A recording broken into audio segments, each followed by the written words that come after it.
దేవుని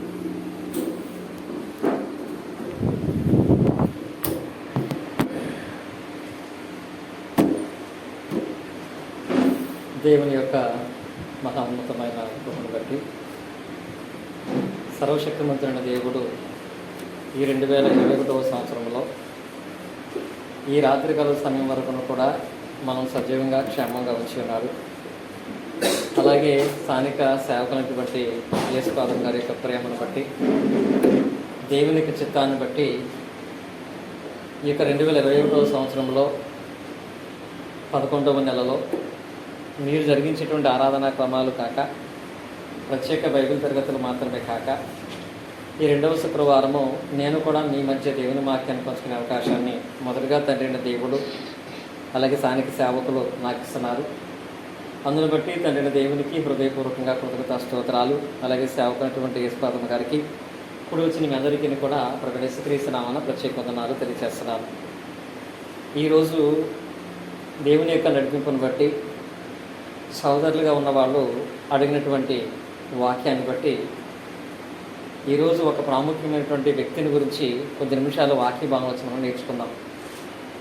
క్రొత్త నిబంధన భాగంలో అత్యంత ప్రాముఖ్యమైనటువంటి వ్యక్తి, సర్వలోకానికి రక్షణకు కారపడైన వ్యక్తి అంటూ ఎవరైనా ఉన్నారు అంటే అది ఎవరు? యేసుక్రీస్తు. ఈయన క్రొత్త నిబంధనకు మాత్రమే కాదు కానీ బైబిల్ గ్రంథమంతటికి ప్రపంచానికి కూడా ఈయన ముఖ్యమైన వ్యక్తిగా ఉన్నాడు. కనుక యేసుక్రీస్తు వారి జీవితము మనందరికీ మాదిరి. యేసుక్రీస్తు వారి యొక్క సువార్త మనకు జ్ఞానాన్ని రక్షణ కలిగించే మార్గము. యేసుక్రీస్తు వారి యొక్క మరణము మనందరికి రక్షణను కలిగి చేస్తుంది అని మనం నేర్చుకుని ఉంటాం. క్రొత్త నిబంధన భాగంలో యేసుక్రీస్తు వారి తర్వాత మన ఆత్మీయ సంబంధమైనటువంటి ఎదుగుదలకైనా భౌతికమైన జీవితంలో మాదిరిగా మనం కొనసాగటానికి మనం తీసుకుంటానికి అనుకూలమైన వ్యక్తి క్రీస్తు తర్వాత 2వ స్థానంలో కొత్త నిబంధనలో ఉండే వ్యక్తి అంటూ ఎవరైనా ఉన్నారు అంటే ఎవరిని మనం పోల్చుకుంటాం? పౌలు గారిని. అపోస్తులైనటువంటి పౌలు గురించి మనం మాట్లాడుకుంటాం. దేవుని యొక్క వాక్య భాగంలో ఒకసారి మనం జ్ఞాపకం చేస్తున్నట్లయితే యేసుక్రీస్తు వారి యొక్క సహోదరుడైనటువంటి యాకోబు ఒక పత్రికను రాస్తూ 5వ అధ్యాయంలో ఆయన మాట్లాడిన మాటను ఒకసారి మనం జ్ఞాపకం చేసుకుందాం. యాకోబు రాసిన పత్రిక 5వ అధ్యాయము 10వ వచనము. నా సహోదరులారా ప్రభువు నామమున బోధించిన ప్రవక్తలను ఓపికను మాదిరిగా పెట్టుకునడి అని రాయబడింది. ఇక్కడ యాకోబు గారు ఏమంటున్నారు అంటే యేసుక్రీస్తు మన విశ్వాసానికి కర్త అయి ఉన్నా ఆయనతో పాటు ప్రభువు నామమును బోధించినటువంటి ప్రవక్తలను శ్రమానుభవములకును ఓపికకును ఏం పెట్టుకోవాలంట? మాదిరిగా పెట్టుకోవాలంట. అంటే క్రీస్తే మనకు మూలమైన మాదిరి అయినా కొన్ని విషయాలలో క్రీస్తుతో పాటుగా ఆ క్రీస్తును ప్రకటించినటువంటి బోధకులను క్రీస్తు ప్రకటించినటువంటి బోధను మనం మాదిరిగా పెట్టుకోమని చెప్పాడు. కనుక అలాగూ మనం మాదిరిగా పెట్టుకునే వాళ్ళలో మనం మాదిరిగా పెట్టుకోవటానికి ప్రధానమైన వ్యక్తిగా ఉన్నటువంటి వ్యక్తి ఎవరంటే సోదరులు చెప్పినట్లుగా అపోజిట్ పౌలు గారు. క్రొత్త నిబంధన భాగంలో అనేక మంది గ్రంథకర్తలు ఉన్నారు. క్రొత్త నిబంధన భాగాన్ని 8 మంది గ్రంథకర్తలు రాశారు. ఈ 8 మంది గ్రంథకర్తలలో మీరు క్రీస్తునంతకు చేర్చబడాలి అంటే నన్ను పోలి నడుచుకోండి అని చెప్పగలిగినటువంటి వ్యక్తి ఎవరంటే పౌలు గారు మాత్రమే. ఆయన కొరింథీయులకు రాసినటువంటి మొదటి పత్రిక 11వ అధ్యాయంలో ఇక్కడ పౌలు గారు మాట్లాడినటువంటి మాటను మనం చూస్తాం. కొరింథీయులకు రాసిన మొదటి పత్రిక 11వ అధ్యాయం 1వ వచనం. ఆయన మాట్లాడిన మాటను చూడండి. నేను క్రీస్తుని పోలి నడుచుకున్న ప్రకారము మీరును నన్ను పోలి నడుచుకొనుడి అనే పదం అక్కడ ఉంది. అంటే క్రొత్త నిబంధన భాగంలో క్రీస్తు తర్వాత నన్ను పోలి నడుచుకోమని చెప్పిన వ్యక్తి ఎవరంటే పౌలు. ఆత్మీయ స్థితికైనా భౌతికమైన స్థితికైనా నేను క్రీస్తుని పోలి నడిచిన ప్రకారము నన్ను మీరు పోలి నడుచుకోండి అని అక్కడ పౌలు గారు స్పష్టంగా కొరింథీయులకు పత్రిక రాసిన పత్రికలో మనం చూస్తాం. కానీ ఇప్పుడు పౌలుని మనం మాదిరిగా ఎలా పెట్టుకోవచ్చు? పౌలు గారి యొక్క జీవితము, పౌలు గారి యొక్క సువార్త, పౌలు గారి యొక్క బోధ మన ఆత్మ సంబంధమైన భౌతికమైన స్థితికి ఎలాంటి ప్రయోజనకరంగా దీవెనకరంగా ఉంటుందో ఈరోజు మనం దేవుని వాక్య భాగంలో నుంచి నేర్చుకుందాం. కనుక పౌలు గారి యొక్క సువార్త గురించి, పౌలు గారి యొక్క బోధ గురించి నేర్చుకోవడానికంటే ముందు అసలు పౌలు అంటే ఎవరు అనే దాని గురించి మనం మాట్లాడుకోవాలి. ఈ రోజులో చాలామంది సేవకులు కూడా అర్థము కానటువంటి, అర్థం చేసుకున్న, గ్రహించినటువంటి ఒక పదం ఉంది.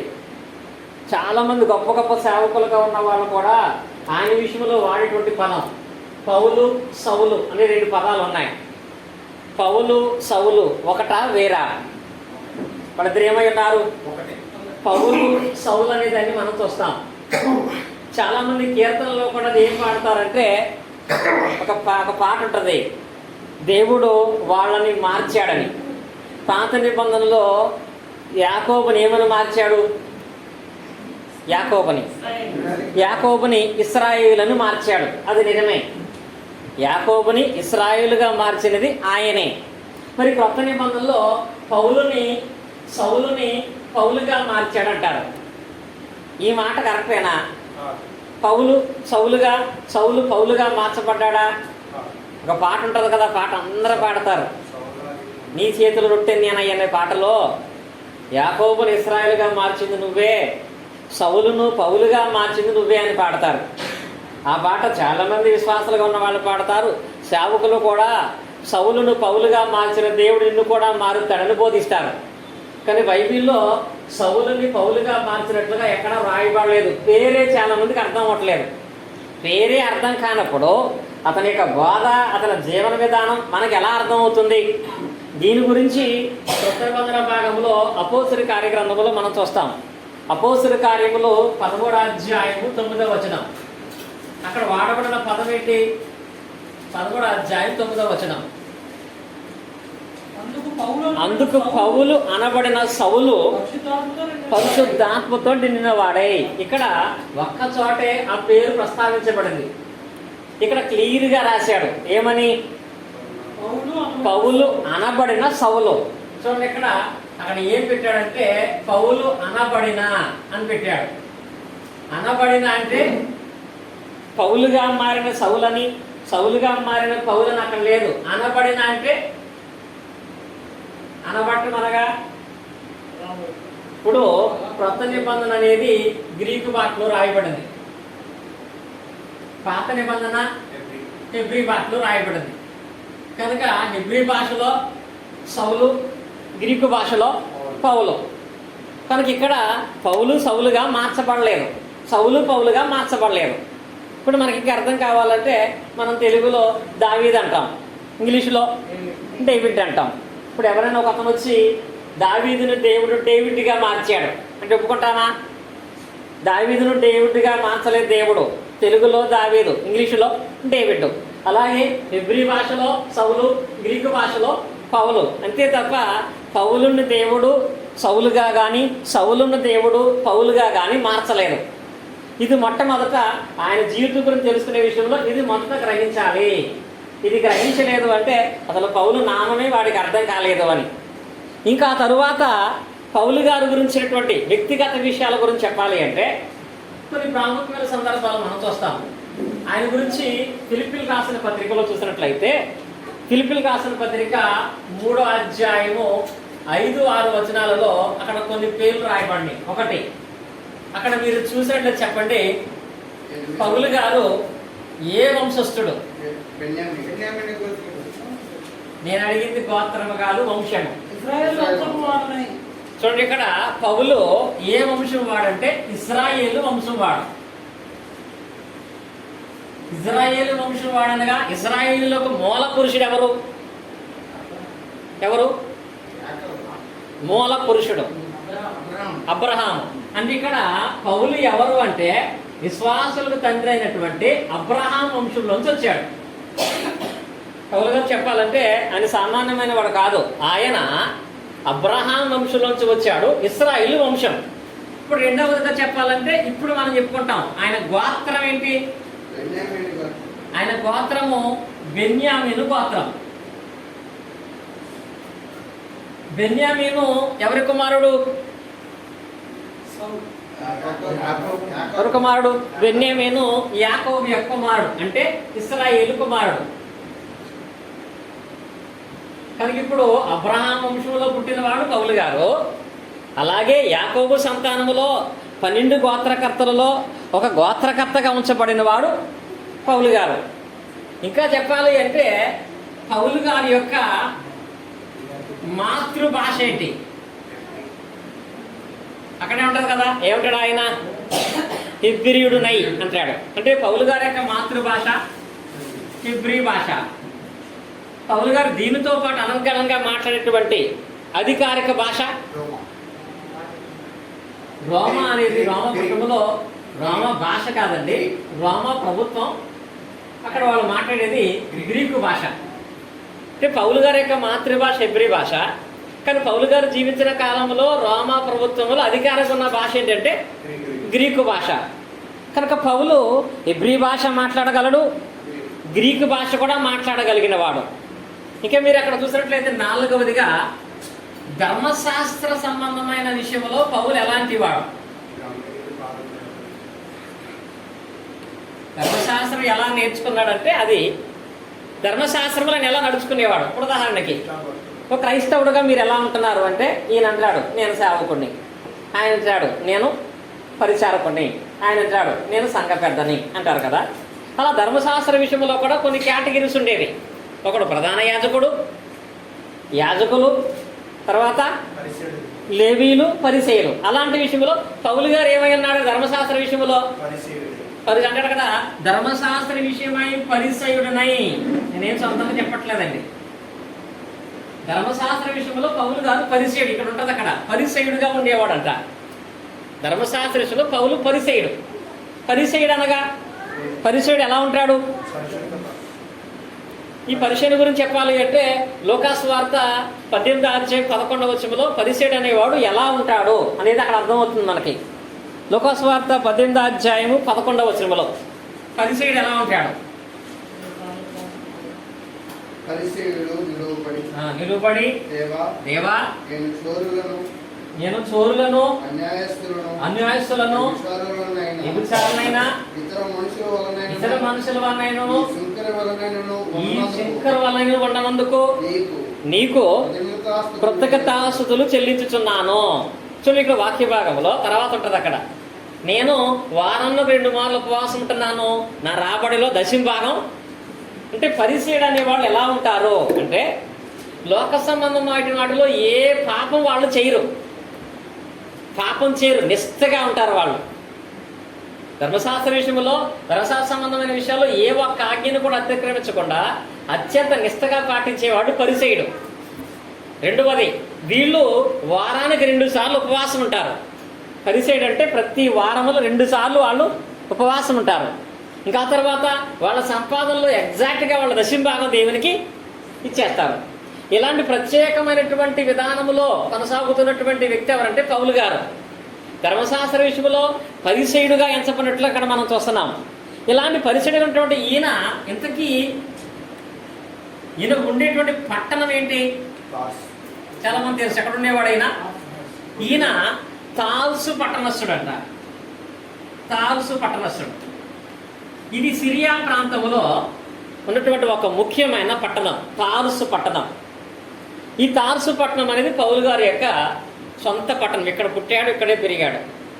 పౌలు గారి గురించి చెప్పాలంటే తార్సు పట్టణం గురించి పౌలు గారు చరిత్రలు చేస్తే పౌలు గారు ఏమీ దరిద్రుడు కాదు. పౌలు గారు అత్యంత గొప్ప ధనవంతుడు.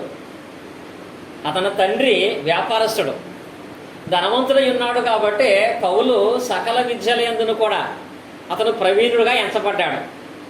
ఈ పౌలు గురించి చెప్పాలి అంటే అపోస్తుల కార్యం చదువుకున్న ఒకసారి. అపోస్తుల కార్య గ్రంథములో 22వ అధ్యాయం 3వ. అపోస్తుల కార్యములు 22వ అధ్యాయం 3వ. చూడండి, కిలికియాలోని తార్సులో పుట్టిన యూదుడను అయితే ఈ పట్టణములో చూడండి ఇక్కడ గమలియేలు పాదముల యొద్ద పెరిగి. మన పితరుల ధర్మశాస్త్రముకు చదవండి. నిష్ఠయందు శిక్షితులనై. చూడండి, ఇక్కడ వాక్య భాగంలో పౌలు తార్సు పట్టణములో ఉండేవాడు. ఇక్కడ 6వ పాయింట్ రాయాలంటే పౌలు గారి యొక్క ధర్మశాస్త్ర సంబంధమైన గురువు ఎవరంటే గమలీయేలు. గమలీయేలు దగ్గర పౌలు గారు విద్యాభ్యాసం ధర్మశాస్త్ర సంబంధమైన వాటిని నేర్చుకున్నాడు. అంటే మనం మాట్లాడుకునే వ్యక్తి ఎలాంటి వాడో మీకు పరిచయం చేస్తున్నాను. ఎందుకంటే ఆ వ్యక్తి ఎలాంటి వాడో తెలియకపోతే అతని గురించి మనం వినాం. ఈ రోజులు అందరికీ ఏం కావాలంటే బ్యాక్గ్రౌండ్ కావాలి. ఎందులో? రాజకీయంలో బ్యాక్గ్రౌండ్ కావాలి, సినీ రంగంలో బ్యాక్గ్రౌండ్ కావాలి, వ్యాపారంలో బ్యాక్గ్రౌండ్ కావాలి. అలాగే పౌలు గారి గురించి కూడా మనం నేర్చుకోవాలంటే అది సామాన్యవాడు కాదండి, అది చాలా బ్యాక్గ్రౌండ్ ఉంది. ఆయన బ్యాక్గ్రౌండ్ అంతా దేవుడు బైబిల్లో బయలుపరచాడంటే దాని ద్వారా కూడా కొన్ని విషయాలు మనం నేర్చుకుంటాం. నిజంగా చెప్పాలంటే పౌలు గారి గురువు ఎవరంటే గమాలీయేలు. ఈ గమాలీయేలు అని ఆయన ఎవరంటే ఈయన ఒక ప్రధాన యాజకుడు. చెప్పాలి అంటే ఆ ఇజ్రాయేల్ దేశంలో దేశమంతట్లోనూ కూడా ప్రధాన యాజకులైన ప్రతి ఒక్కరూ కూడా ఈయన మాట వింటారు. ఈయన మాట్లాడితే దానికి ఎవరు ఎదురు చెప్పరు. ఈయన మాట్లాడే మాటలు ఎలా ఉంటాయంటే ఒక సందర్భంలో అపోస్తుల కార్యగ్రంథం చూసినట్లయితే, అంటే గమాలీయుల కెపాసిటీ చూడాలంటే అపోస్తుల కార్యముల గ్రంథంలో 5వ అధ్యాయం 34వ వచనం ఒక సందర్భం జరిగింది. అపోస్తుల కార్యములు 5వ అధ్యాయం 34వ వచనం. చూడండి, ఇక్కడ సమస్త ప్రజల వలన ఘనత నొందిన వాడును. చూడండి, ధర్మశాస్త్రోపదేశకుడునైనా గమలీయేలు ఒక పరిసయుడు మహాసభలో లేచని రాయబడింది. చూడండి, ఇక్కడ ఈయన ఎలాంటి వాడంట? సమస్త మనుషుల వలన ఏం పొందినవాడు? ఘనత. అంటే అందరూ కూడా ఈయన గౌరవిస్తారు, ఈయన ఘనత చెందినవాడు. మహాసభలో గమలీయేలు నిలబడితే ఎవరో కూడా ఆయనకి ఎదురు మాట్లాడరు. ఇక్కడ జరుగుతున్న ఈ సభలో పేతురు గారిని యోహాను గారిని వాళ్ళు శిక్షించాలనుకున్నారు. అందరూ డిసైడ్ అయిపోయారు పేతురు యోహాన్ని బాగా శిక్షించాలని.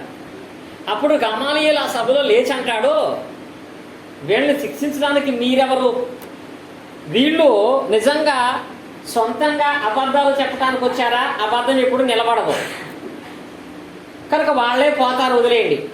లేదు, ఇది దేవుని సంకల్పమా, మనం దేవుని సంకల్పం ఎదిరించిన వాళ్ళు అవుతాం, కాబట్టి వాళ్ళ విషయమే మీరు మాట్లాడొద్దంటే గమలీయేలు మాటను బట్టి ఆ సభలో ఉన్న వాళ్ళందరూ కూడా మౌనంగా ఉండిపోయారండి. అంటే ఈయన మాటకి అంత విలువ ఉంటుంది. ఈయన సమస్య జనందరి చేత కూడా ప్రత్యేకమైనటువంటి ఘనత పొందినవాడు. ఇలాంటి ఘనత పొందినటువంటి గమలీయేలు దగ్గర శిష్యుడిగా జాయిన్ అవ్వాలంటే మామూలు విషయం కాదు. ఆయన ఎవరిని పడితే వాళ్ళని శిష్యుడిగా జాయిన్ చేసుకోవడం. మన ఆంధ్రాలో బెస్ట్ యూనివర్సిటీస్ ఉంటాయి. ఆ బెస్ట్ యూనివర్సిటీలో కనుక సీట్ వస్తే అక్కడ చదివితే కొన్ని కంపెనీ వాళ్ళే వచ్చి ఉద్యోగాలు ఇస్తారు. అంటే ఆ యూనివర్సిటీకి ఆ ప్రత్యేకత ఉంటుంది. అలాగే కొత్త నిబంధన భాగంలో ధర్మశాస్త్ర కాలంలో గమలీయేలు అనే ఒక వ్యక్తి ఉన్నాడు కదా, అతని దగ్గర శిష్యుడిగా జాయిన్ అయితే గమలీయేలుకి ఎంత గౌరవిస్తారో అని శిష్యులకు కూడా అంతే గౌరవాన్ని ఇస్తారు. ఈయన దగ్గర జాయిన్ అయ్యి విద్యాభ్యాసం చేయాలంటే సామాన్యమైన వాడికి కుదరదు. అక్కడ ఇలాంటి గొప్ప వ్యక్తి దగ్గర ఈయనకి సీటు దొరికింది. ఎవరికి? పౌలకి. ఆయన దగ్గర సీటు తీసుకుని ఆయన దగ్గర విద్యాభ్యాసం చేసి ఆయన దగ్గర ధర్మశాస్త్రాన్ని పట్టించిన వాడుగా ఉన్నాడు పౌలు గారు. అంటే పౌలు గురించి చెప్పాలి అంటే ఇప్పుడు ఒక 6 చెప్పుకున్నాం. అతను ఇశ్రాయేలు వంశం చెందినవాడు, బెన్యామీను గోత్రం చెందినవాడు. అతను హెబ్రీ భాష మాట్లాడగలడు, గ్రీకు భాష మాట్లాడగలడు. ధర్మశాస్త్ర విషయంలో పరిశీయుడుగా జీవించాడు. ఆయన తారుసు అనేటువంటి పట్టణంలో బ్రతికాడు. గమలీయేలు పాదముల దగ్గర వాక్యం నేర్చుకున్నాడు. వీటితో పాటు పౌలుకి ఉన్నటువంటి అపోస్తలులో ఎవరికి వెళ్ళినటువంటి ఒక ప్రత్యేకత ఏంటి? అది పౌలుకు మాత్రమే, చివరికి యేసుక్రీస్తు వారికి కూడా లేనటువంటిది పౌలు గారు కొంత ప్రత్యేకమైనటువంటి స్థితి. అన్ని జనులకి పేతురు గారు వాక్యం ప్రకటించాడు. ఈయనకున్న ప్రత్యేకత ఏమిటంటే మీరు చెప్పిన వాటన్నిటి కూడా అసలు పౌల్ని కొన్ని విషయాలు అదే కాపాడింది. అపోస్తలుల కార్యం చూడండి, 16వ అధ్యాయం 38వ వచనం. అక్కడ చెప్తాడు ఆయన, అపోస్తలుల కార్యములు 16వ అధ్యాయం 38వ వచనం. 16:38. ఆ బంటులు వీరు రోమీలని వారు విని భయపడి వచ్చి వీరు రోమీలని వారు విని భయపడి వచ్చి వారిని బతిమాలుకొని వెలుపలికి తీసుకుని పోయి. అంటే ఇక్కడ ఈ వాక్య భాగంలో పౌలు గారు ఉన్నటువంటి మరొక ప్రత్యేకత ఏంటి? ఆయన రోమా పౌరసత్వాన్ని కలిగిన వాడండి. రోమా పౌరసత్వం కలిగిన వాడు. నిజంగా ఇప్పుడు అమెరికాలో అయితే గ్రీన్ కార్డు అంటారు. అంటే అమెరికా పౌరసత్వం రావాలంటే గ్రీన్ కార్డు కావాలి. ఆ పౌరసత్వం ఉన్నవాడికి ఆ దేశంలో వాడికి హక్కు ఉంటుంది. అలాగే యేసుక్రీస్తు వారి కాలంలో, కొత్త నిబంధన కాలంలో అప్పటికి ఆ ప్రాంతం అంతటిని కూడా పరిపాలిస్తున్నది ఎవరంటే రోమా ప్రభుత్వం. ఈ రోమా ప్రభుత్వంలో ఉన్న వాళ్ళందరూ కూడా ఆయా ప్రాంతాల వాళ్ళు, ఆయా మతాల వాళ్ళు, ఆయా విధులు చేసేటువంటి వాళ్ళు. అలాంటి వాళ్ళగా ఉన్న వాళ్ళలో పౌలు గారు చెప్పాలంటే ఇశ్రాయేలు వంశం వాడు, బెన్యామీను గోత్రం వాడు. చెప్పాలంటే ఆయన బెన్యామీను గోత్రంలో పుట్టాడు. కానీ అలాంటి వాడు ఉన్నటువంటి పౌలుకి రోమా పౌరసత్వం వచ్చిందట.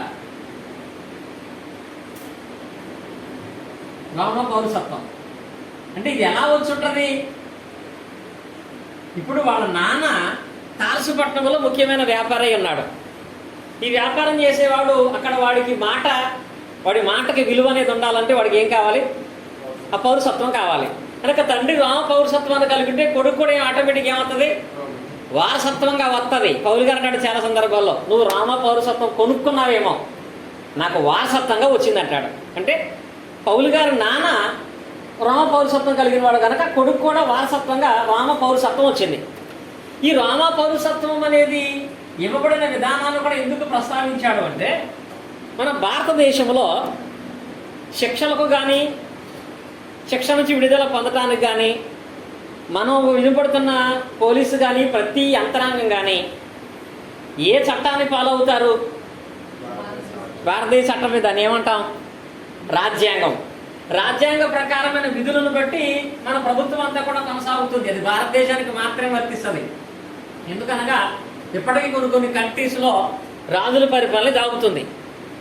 ఇప్పుడు ఈ కొత్త నిబంధన ప్రకారంగా చూసినట్లయితే యేసుక్రీస్తు వారి కాలంలో కానీ, పౌలు గారి కాలంలో కానీ రోమా ప్రభుత్వం యొక్క పద్ధతి అనేది ఎలా ఉండేదంటే, రోమ పద్ధతి చూసినట్లయితే రోమా అనేటువంటి సామ్రాజ్యానికి, రోమా సామ్రాజ్యం అంటారు. సామ్రాజ్యము, రాజ్యము అనే పదానికి తేడా ఏంటి?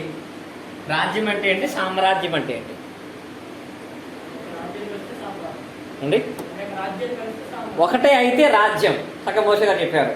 అనేక రాజ్యాలు కలిపితే అది సామ్రాజ్యం. ఇక్కడ రోమ అనే దాన్ని సామ్రాజ్యం అంటారు.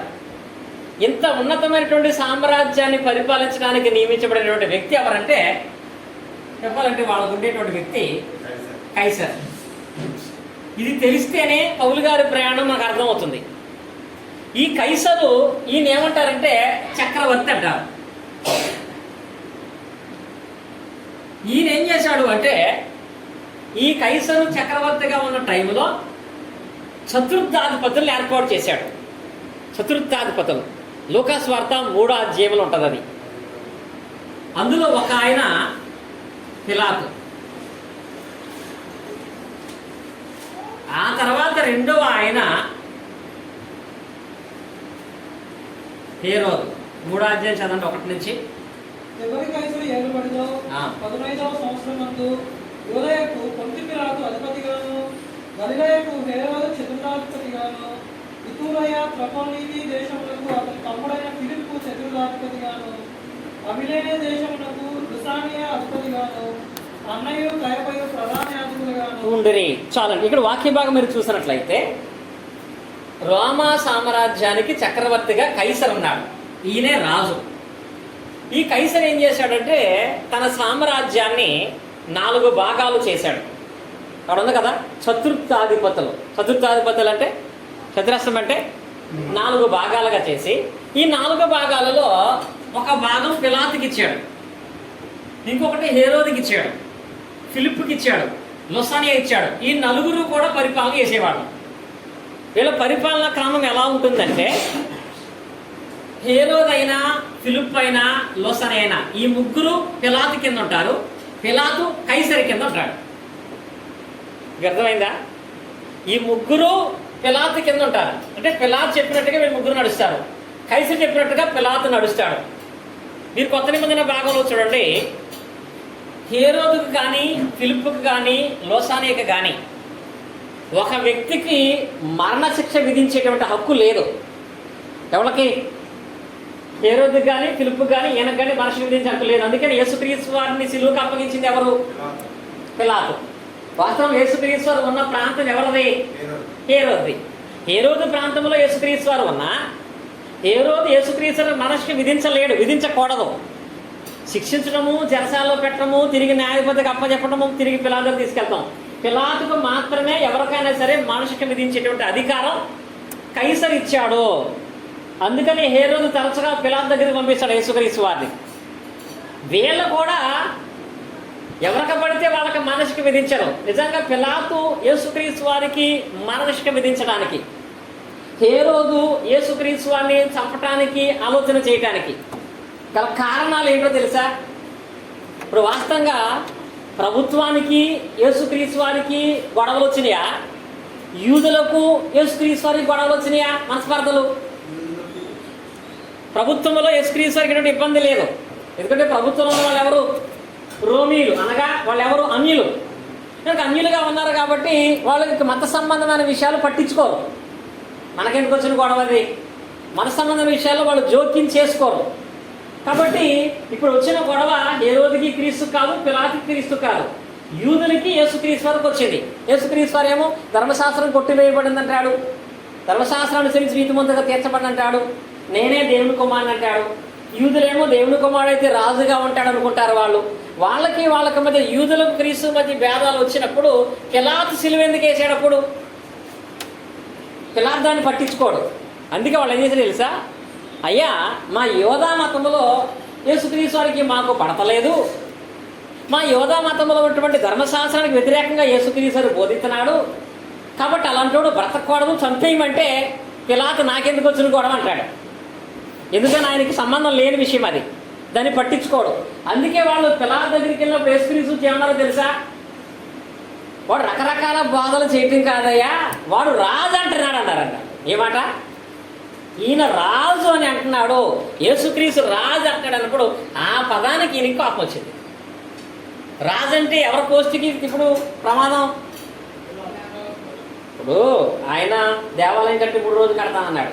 దేవాలయం కడితే ఎందుకు, పడగొడితే నాకెందుకు? ఆయన సంబంధం లేదు. ప్రార్థనకి వెళ్తాడా? క్రైస్తవుడు కాదు కనుక అవన్నీ తనకు సమస్య కాదు. కాబట్టి వాళ్ళందరూ ఏమైనా ఈ దగ్గరికి వెళ్ళి చెప్పిన నేపం యేసుక్రీస్తుని ఈయన రాజు అని చెప్పుకుంటున్నాడు అన్నాడు. ఏ రకంగా రాజని చెప్పుకుంటున్నాడని వాళ్ళు అనలా. అంటే మళ్ళీ వాళ్ళకి ఈ జరగదని చెప్పి రాజుని చెప్పుకుంటున్నారు అన్నారు. అప్పుడు ఈ పిలాతు కూడా యేసుక్రీస్తుని అడిగాడు, అయ్యా నువ్వు రాజువా అని. అప్పుడు ఏమన్నాడు ఆయన? నీవు అన్నట్టు నేను రాజునే, అయితే నా రాజ్యం ఇహలోక సంబంధమైంది కాదన్నాడు. పిలాతు క్రీస్తు నేను రాజుని అనగానే ఎందుకు ఆయన సిలువకు అప్పగించిన పరిస్థితి వచ్చిందంటే, ఒకడు రాజుగా తిరుగుబాటు చేస్తున్నా పిలాతు పట్టించుకోకపోతే పిలాతుని ఎవరు తీసేస్తారు? కైసరు. కనుక ఆ ఒక్క మాట కైసరుకు తెలిస్తే పిలాతుకి ప్రమాదం. కాబట్టి పిలాతు ఇష్టం లేకపోయినా యేసుక్రీస్తు వారిని సిలువకు అప్పగించాడు. ఇప్పుడు ఇందులో పౌలు గురించి మనం చెప్పుకునే విషయం ఏంటంటే, ఇప్పుడు ఎవరికైనా మరణశిక్ష విధించాలంటే ఎవరు విధించగలరు? పిలాతు విధించగలరు. కానీ ఈ రోమా ప్రభుత్వంలో రోమీలు ఉంటారు చూసారా? రోమీలు. ఈ రోమీలు అనేవాళ్ళు ఏదైనా తప్పు చేస్తే పిలాతు వాళ్ళని ఏం చేయకూడదు. రోమీలు అంటే ఎవరు? కైసర్ యొక్క సొంత జనాంగం వాళ్ళు. రోమా పౌరసత్వం అంటే రోమా సామ్రాజ్యం కాబట్టి కైసర్ యొక్క సొంత జనాంగం కనుక రోమీలు ఏదైనా తప్పు చేస్తే లోసనే కానీ ఫిలిప్ కానీ హేరోదు కానీ చివరికి పిలాతు కూడా వాళ్ళ మీద చేయకూడదు. రోమీలకు సంబంధించిన ఎవరైనా తప్పు చేస్తే వాళ్ళని ఎవరు శిక్షాలి? కైసరే. ఎక్కడికి వెళ్ళాలి? రోమా పౌరసత్వం కలిగిన వాడు ఎవడైనా దేవునికి విరోధంగా ఉంటే వాడు ఖచ్చితంగా కైసర్ దగ్గరికి తీసుకెళ్ళబడాలి. పిలాతు వాడిని ఏం చేయకూడదు. వాళ్ళు స్వజనము కనుక వాళ్ళ విషయంలో మనకి కైసరు మాత్రమే తీర్పు తీరుస్తాడు. అందుకనే పౌలు గారి యొక్క 3వ ప్రయాణంలో ఆయన్ని బంధించి హీరో దగ్గర నుంచి పిలాతు దగ్గర నుంచి ఫైనల్గా వాళ్ళు కైసర్ దగ్గర తీసుకెళ్తారు. ఎందుకనగా వీళ్ళెవళ్ళకి పౌలు గారిని ముట్టుకునేటువంటి హక్కు వాళ్ళకి లేదు కనుక రోమా పౌరసత్వం అనేది అంత ప్రత్యేకత కలిగినట్లుగా ఉన్నట్లుగా దేవుని యొక్క వాక్యాలు మనం చూస్తాం. కనుక ఇప్పుడు పౌలు ఏ రకమైనటువంటి ప్రత్యేకతలు కలిగి ఉన్నాడో 7 విషయాలు నేర్చుకున్నాం. ఒకటి, ఆయన ఏ వంశం వాడు? ఇశ్రాయేలు వంశం వాడు. ఏ గోత్రం? బెన్యామీను గోత్రం. ఆ తర్వాత ఆయన ఏ భాష మాట్లాడేవాడు? గ్రీకు భాష, హెబ్రీ భాష మాట్లాడేవాడు. ఆ తర్వాత ధర్మశాస్త్ర విషయంలో ఆయన ప్రవర్తన ఎలా ఉంటుంది? పరిసేయుడు. పౌలు గారి యొక్క పట్టణం ఏంటి? తార్సు పట్టణము. పౌలు గారి గురువు ఎవరు? గమాలీయేలు. ఇప్పుడు పౌలు గారి యొక్క పౌరసత్వం ఏమైందంటే రోమా పౌరసత్వాన్ని కలిగిన వాడు. ఇన్ని లక్షణాలు కలిగిన వాడు. ధర్మశాస్త్ర సంబంధమైన విషయంలో అతను పాండిత్యము సంపాదించిన వాడు. ఆ ధర్మశాస్త్ర సంబంధమైన విషయాలను పరిరక్షించే బాధ్యత చేపట్టాడండి ఆయన. ఏది కాపాడాలి ఇప్పుడు ఆయన? ధర్మశాస్త్రాన్ని కాపాడే పని పెట్టుకున్నాడు. ధర్మశాస్త్ర రక్షణే పౌలు గారి యొక్క పని. ధర్మశాస్త్ర రక్షణ కొరకు ఎంతమందిని చంపేసినా పర్లేదు అనేది నిర్ణయం తీసుకున్నవాడు పౌలు గారు. ఇలాంటి వాళ్ళు ఈ రోజుల్లో కొంతమంది వస్తున్నారు కదా, ఆర్ఎస్ఎస్ వాళ్ళు హిందూ ధర్మాన్ని కాపాడటానికి ఎంతమందిని చంపేసినా పర్లేదు. శ్రీ పౌలు గారు కూడా ధర్మశాస్త్రాన్ని కాపాడటానికి దాన్ని అతిక్రమించేవాడిని ఎంతమందిని చంపొచ్చు రెండు స్వభావం కలిగిన వాడుగా బయలుదేరి అనేక మందిని హింసించేవాడుగా వచ్చిన వాడు ఎవరంటే పౌలు. ఆయన ఎలాంటి గుణం కలిగిన వాడు అనగా అపోస్తలుల కార్యం చూడండి 9వ అధ్యాయము 1వ వచనం మనం చదువుకుంటాం. అపోస్తలుల కార్యంలో 9వ అధ్యాయము 1వ వచనం. సౌలు ఇంకను ప్రభు యొక్క శిష్యులను బెదిరించుటయను హత్య చేయుటయను తనకు ప్రాణాధారమైనట్టు ప్రధాన యాజకుని యొద్దకు వెళ్ళి చూడండి, ఇక్కడ వాక్య భాగంలో పౌలు గారి కంట అక్కడ ఆయన వాక్యం చూడండి, ఇక్కడ ప్రాణాధారం అన్నాడు. ప్రాణాధారం అంటే ఆయన వాడిన పదం చూసారా? పౌలు గారి కంట ప్రాణాధారం. ఏది ప్రాణాధారం? ఎవరిని? ధర్మశాస్త్రాన్ని కాపాడటము, ధర్మశాస్త్రం విధులను అతిక్రమించేటువంటి క్రైస్తవుల్ని చంపటము మనకి ఏంటంట? ప్రాణాధారం. ఈ పదము ఎంత ప్రత్యేకంగా ఉంటుందండి. ప్రాణాధారం అంటే నిజంగా మనం బ్రతకటానికి మనకు ఆధారం ఏంటి? 3 ఉంటాయి. ఒకటి ఆహారం, నీరు, తర్వాత వస్త్రం. దీనికంటే ముందు ఇవి కాదండి. ఆహారము, నీరు, గాలి. ఈ 3 మనకు ప్రాణాధారం. ఈ 3 లేకపోతే ఏమవుతాం? మనం బ్రతుకుంటామా? చనిపోతాం. ఈ 3 తప్ప మిగతా ఉన్నా లేకపోయినా పర్లేదండి. మనం ఏదో రకంగా బ్రతుకుతాం. పశువులాగానే మనం బ్రతుకుతాం. కానీ గాలి లేకపోయినా, నీరు లేకపోయినా, ఆహారం లేకపోయినా ఏ మానవుడు బ్రతకడు. కానీ పౌలు గారికి ఆ 3తో పాటు ఉన్న మరొక ఏంటి తెలుసా? గాలి లేకుండా బ్రతకలేను, నీరు లేకుండా బ్రతకలేను, ఆహారం లేకుండా బ్రతకలేను, క్రైస్తవులు హింసించకుండా కూడా నేను బ్రతకలేని డిసైడ్ అయిపోయింది. అలా డిసైడ్ అయిపోయి క్రైస్తవులు హింసించనే పనిగా పెట్టుకుని అపోస్తలుడైన పౌలు గారు, ఆ సందర్భం మీ అందరికీ తెలుసు కానీ క్లుప్తంగా చెప్తాను నేను. ఈ 9వ అధ్యాయంలో ఎక్కువ మంది క్రైస్తవులు ఉన్న ప్రాంతానికి పత్రికలు తీసుకుని ఆ ప్రాంతంలో ఉన్న క్రైస్తవులను చంపడానికి వెళ్ళాడు. ఏ ప్రాంతం అది? దమస్కు ప్రాంతంలో ఉన్న క్రైస్తవులను చంపడానికి వెళ్ళాడు. ఈ దమస్కు ప్రాంతంలో ఉన్నటువంటి క్రైస్తవులను చంపడానికి పౌలు వెళ్ళినప్పుడు అక్కడ పౌలు గారికి దర్శనం వచ్చింది. అంటే యేసుక్రీస్తు వారిని వెలుగులో చూశాడు. యేసుక్రీస్తు స్వరాన్ని విన్నాడు. అక్కడ విన్న తర్వాత అతని కళ్ళు పోయినాయి. పౌలు గారి కళ్ళు పోయిన తర్వాత అతను ఎన్ని రోజులు కళ్ళు లేకుండా, అంటే కనపడకుండా, భోజనం లేకుండా ఉన్నాడు? 3 రోజుల పాటు అతనికి అన్నపానాలు లేవు. ఆ తర్వాత అతని దగ్గరికి వెళ్ళి ప్రార్థన చేసినటువంటి సువార్తికుడు ఎవరు?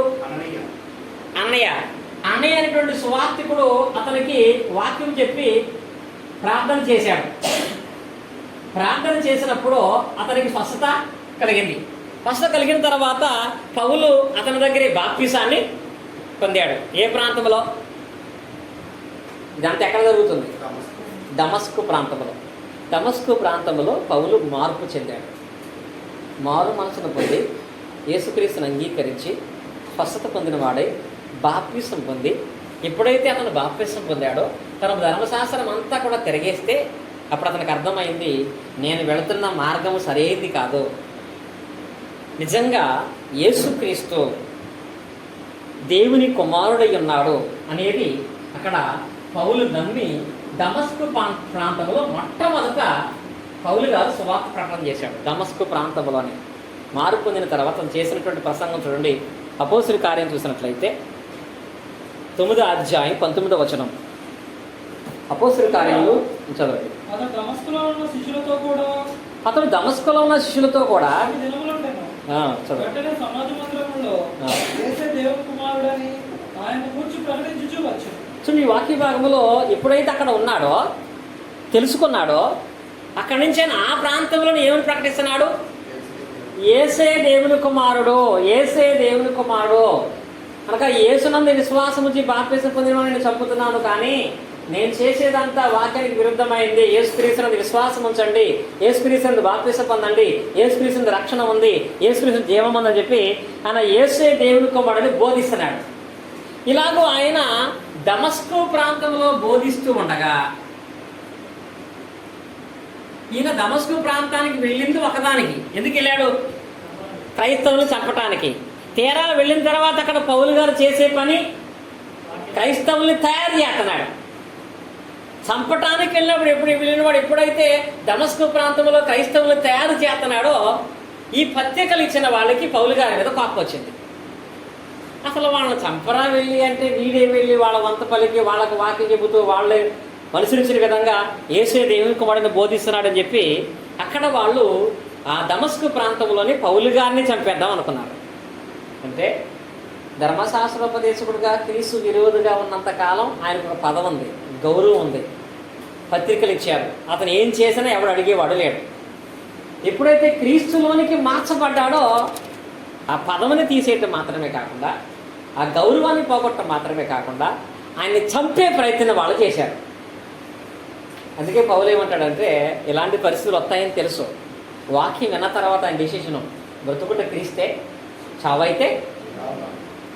కనుక లోకానుసారంగా జీవిస్తే ఇన్ని గౌరవాలు, ఇన్ని ప్రత్యేకమైన హోదాలు, సంపాదన, గౌరవం ఉంటుంది. కానీ ఎన్ని ఉన్నా క్రీస్తు లేకపోతే ఎందుకు? కనుక క్రీస్తును కలిగి ఉండి చచ్చిపోయినా మంచిదే, క్రీస్తును లేకుండా బ్రతుకున్నా చచ్చిపోయిన వాడితో సమానమని భావించిన వాడుగా దమస్కు ప్రాంతంలో ఆయన క్రీస్తు గురించి ప్రకటించాడు.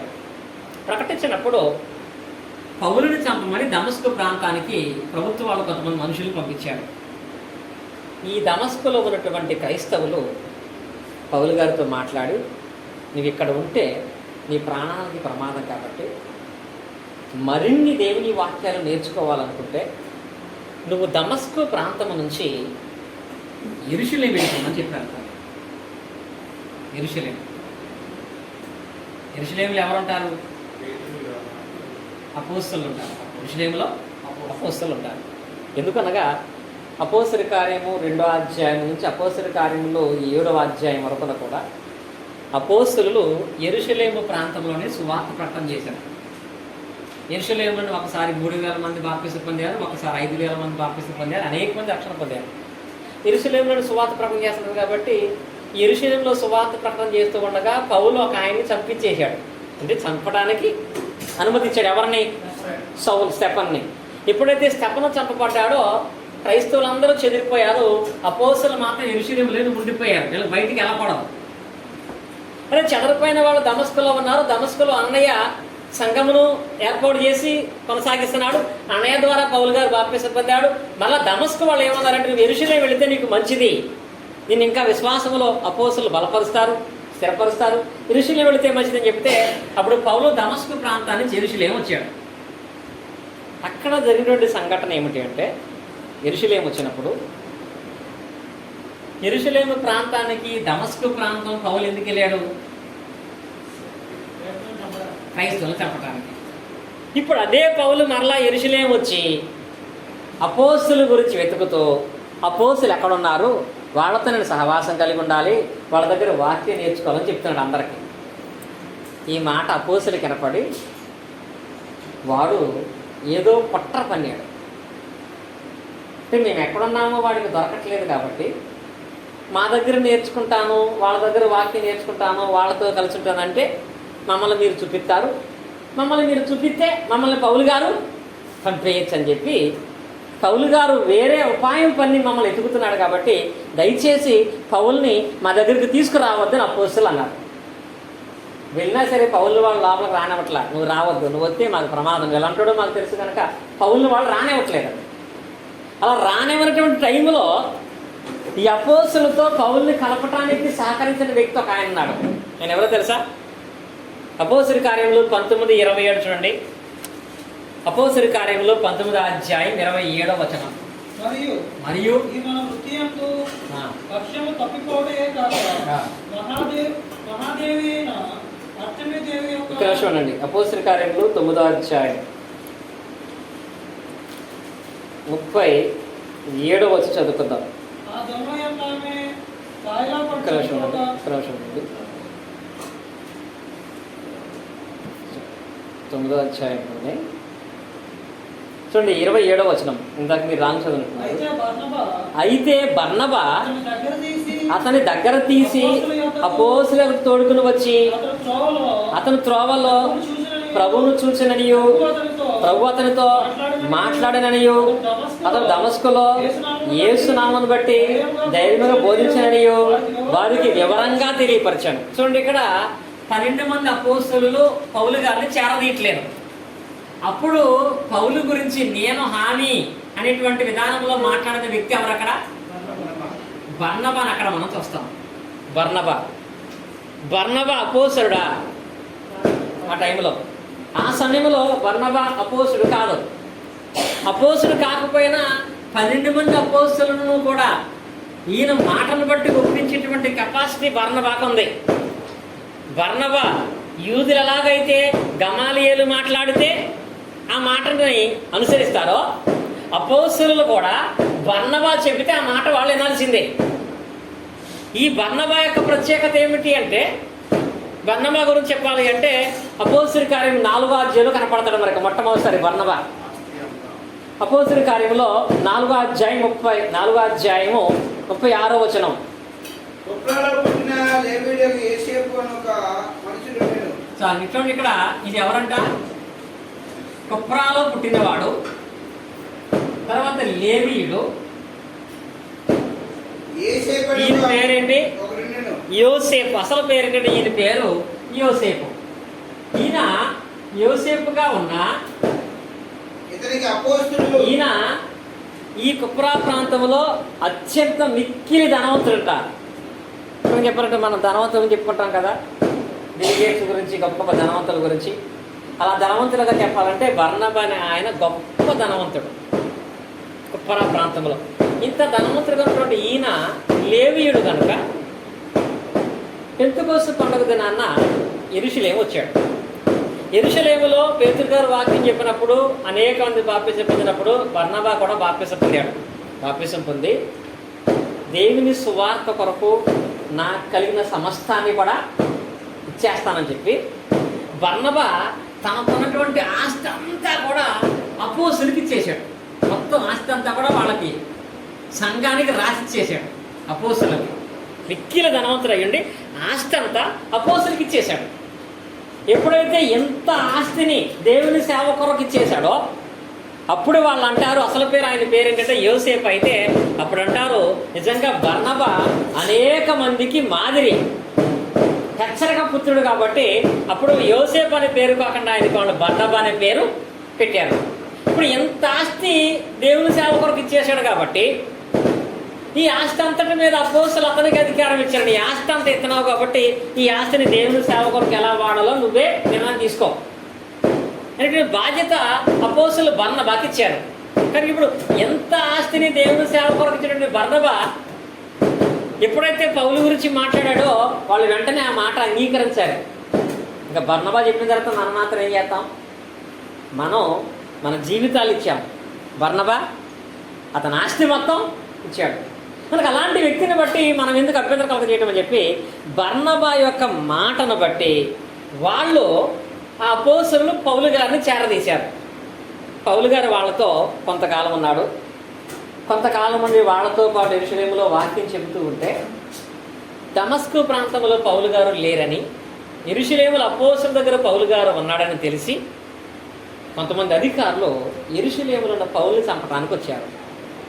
అప్పుడు అపోస్తలులు ఏమన్నారంటే, నీవు మాతో ఉండటం వల్ల నీకు ప్రమాదం, నిన్ను ఉంచటం వల్ల మాకు ప్రమాదం కనుక దయచేసి కొంతకాలం నువ్వు మీ ఊరు వెళ్ళిపోమన్నారు. పౌలు గారి యొక్క పట్టణం ఏంటి? తార్సు. అప్పుడు పౌలు గారు యెరూషలేము పట్టణం నుంచి తార్సు పట్టణానికి వెళ్ళిపోయాడు. అపోస్తలుడైన పౌలు 9వ అధ్యాయంలో యెరూషలేము నుంచి ఆయన తన ప్రాంతమైనటువంటి తార్సు పట్టణానికి వెళ్ళిపోయినట్లుగా మనం చూస్తాం. 30వ వచనం చదవండి. 30వ వచనం. సహోదరులు నేను తెలుసుకొని అతన్ని కైసరియకు తోడుకుని వచ్చి తార్సునకు పంపించారంటే పంపించేశారంటే అతని పట్టణానికి వెళ్ళిపోమని చెప్పారు. ఇలా వెళ్ళిపోయిన తర్వాత అపోస్తలులు యోదయ గల్లయ ప్రాంతంలో దేవుని యొక్క సువార్తను ప్రకటన చేస్తున్నారు. దేవుని నామం అత్యంత ఉన్నతంగా కనపరచబడుతుంది. ఆయా ప్రాంతాల్లో స్థానిక సంఘాలు అత్యంత ఉన్నతంగా అభివృద్ధి పొందుతున్నాయి. ఇలా అభివృద్ధి పొందుతూ ఉండగా అపోస్తలుల కార్యములు 11వ అధ్యాయంలో కొత్తగా ఒక స్థానిక సంఘం ఏర్పాటు చేయబడింది. అది బాగా అభివృద్ధి పొందుతుంది.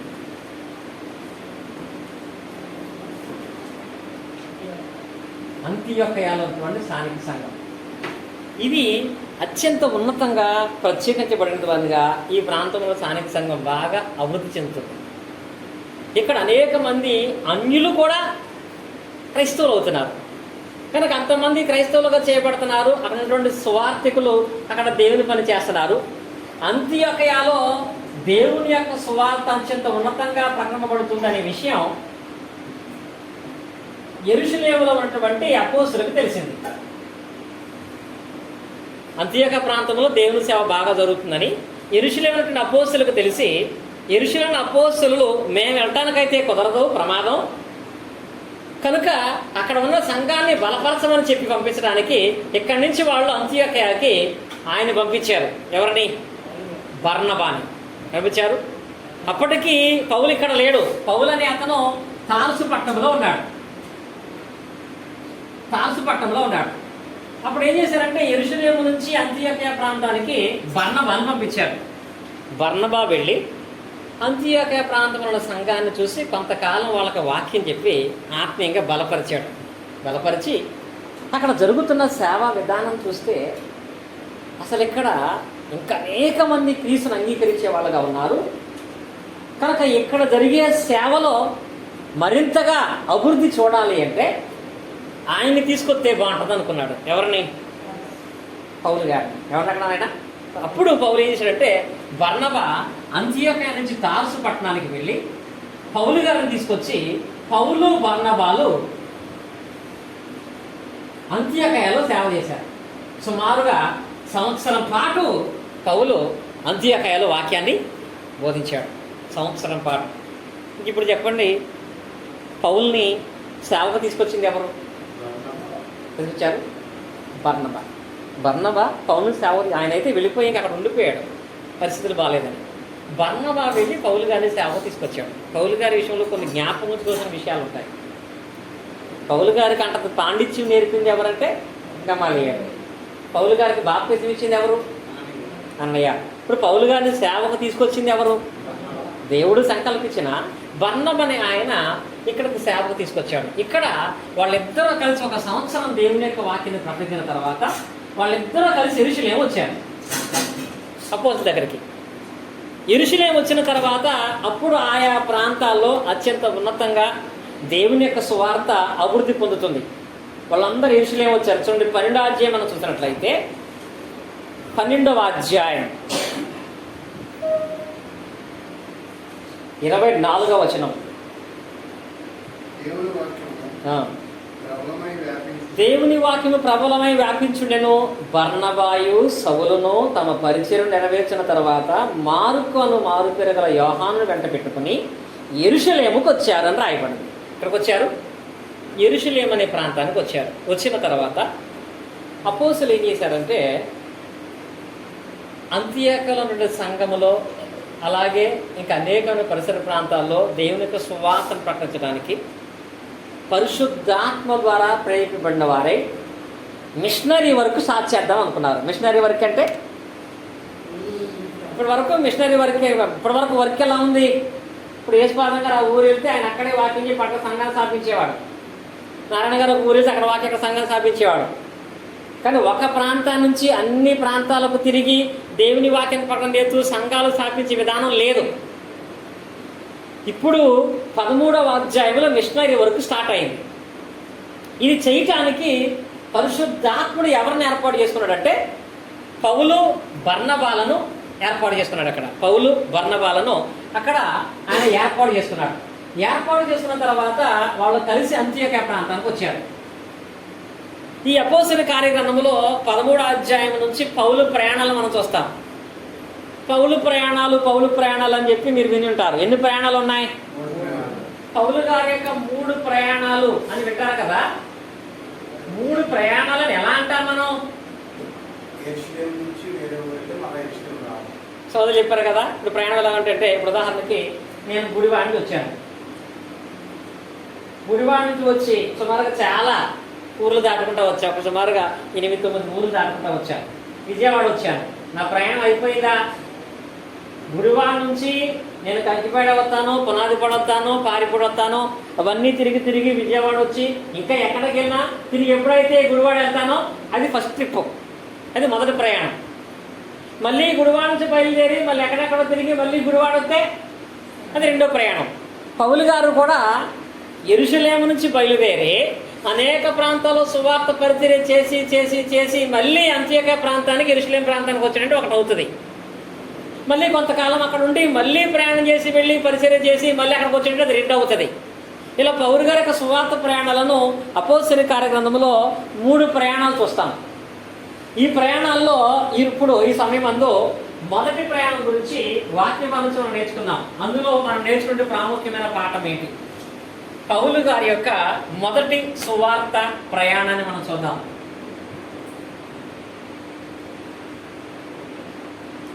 మొదటి ప్రయాణం.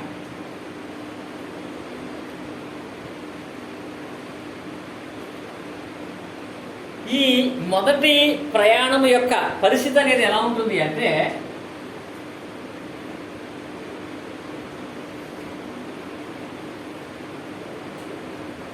మొదటి ప్రయాణ పరిస్థితిని, ఆ కాలం యొక్క విధి విధులను మనం చూడాలి అంటే, ఇప్పుడు అపోస్తలుడైన పౌలు గారు బర్నబా గారు అంతియోక్యకు వచ్చారు. వచ్చిన తర్వాత పౌలు 13వ అధ్యాయంలో తన ప్రయాణాన్ని కొనసాగిస్తాడు. పౌలు ప్రయాణం చెప్పాలంటే అపోస్తలుల కార్యములు 13వ అధ్యాయం నుంచి 14వ అధ్యాయం 26వ వచనం వరకు మొదటి ప్రయాణం, పౌలు గారి ప్రయాణం. ఈ ప్రయాణంలో పౌలు బర్నబాలు అంతియోక్యకి వెళ్ళి ఇప్పుడు మనం సువార్త పనిని ప్రారంభిద్దాం అనుకుని వాళ్ళు సువార్త ప్రారంభించాలనుకున్న వెంటనే వాళ్ళు ఫస్ట్గా ఈ దీవికి వచ్చారు. ఇది దీవి చెప్పాలంటే ఇదంతా కూడా సముద్రం మధ్యలో ఒక దీవి ఉంటుంది. వాళ్ళు ఈ దీవికి వచ్చారు. ఈ దీవి పేరు ఏంటంటే కుప్రా. ఎవరిది? బర్నబా సొంతూరు. చూసారా? బర్నబా మొట్టమొదట మిషనరీ వర్క్ స్టార్ట్ చేయాలనుకున్నప్పుడు ఫస్ట్ ఎవరిని రక్షించాలనుకున్నాడు? తన ప్రాంతాన్ని. ముందు నా ప్రాంతం వాళ్ళు రక్షణ పొందాలి, నా ప్రాంతానికి వెళ్ళాలి, నా ప్రాంతంలో క్రీస్తుని పరిచయం చేయాలని చెప్పి పౌలు అంత్యోక్య నుంచి పౌలు బర్నబాలు అంత్యోక్య నుంచి వాడ ప్రయాణంలో బయలుదేరారు. ఇక్కడ పౌలు బర్నబాలతో పాటు వచ్చిన వ్యక్తి ఎవరంటే ఈయన ఒకడు ఉంటాడు. వాళ్ళతో పాటు వచ్చిన వాడు మార్కు. చదువు ప్రకారంగా చెప్పాలంటే మార్కు బర్నబా యొక్క బంధువు. మార్కు ఇది ఒక్కొక్క పేరు ఉంటుంది. అక్కడ ఉంటుంది కదా, మార్కును మారు పేరు గల యోహాను అని చెప్పాలి అంటే మార్కు సువార్త రాసింది ఈయనే. వాస్తవంగా ఈయన పేరు కూడా ఏంటంటే యోహాను. ఈయన పేరు యోహాను. మార్క్ అనేది గ్రీకు పేరు కాదు, తర్వాత చూసినట్లయితే హెబ్రీ పేరు కాదు. ఇది రోమీలుగా ఉన్న వాళ్ళు పిలిచినటువంటి పేరు మార్కు. అసలు కొంతమంది గ్రంథకర్తలు అందరికీ కూడా గ్రీకు భాషలో ఉండే పేరే పెడతారు. కానీ ఇక్కడ విషయం వచ్చేటికి మనకి సువార్తలో మార్కు సువార్త అంటారు. ఈ బైబిల్ గ్రంథస్థం చేసిన వాళ్ళు ఈ పేరు పెట్టకుండా ఈ పేరు ఎందుకు పెట్టారంటే ఈ పేరు పెడితే కన్ఫ్యూజన్ మనకు. ఎందుకని ఆల్రెడీ బాప్తిస్మ యోహాను ఒక ఆయన ఉన్నాడు, అపోస్తలుడైన యోహాను ఒక ఆయన ఉన్నాడు.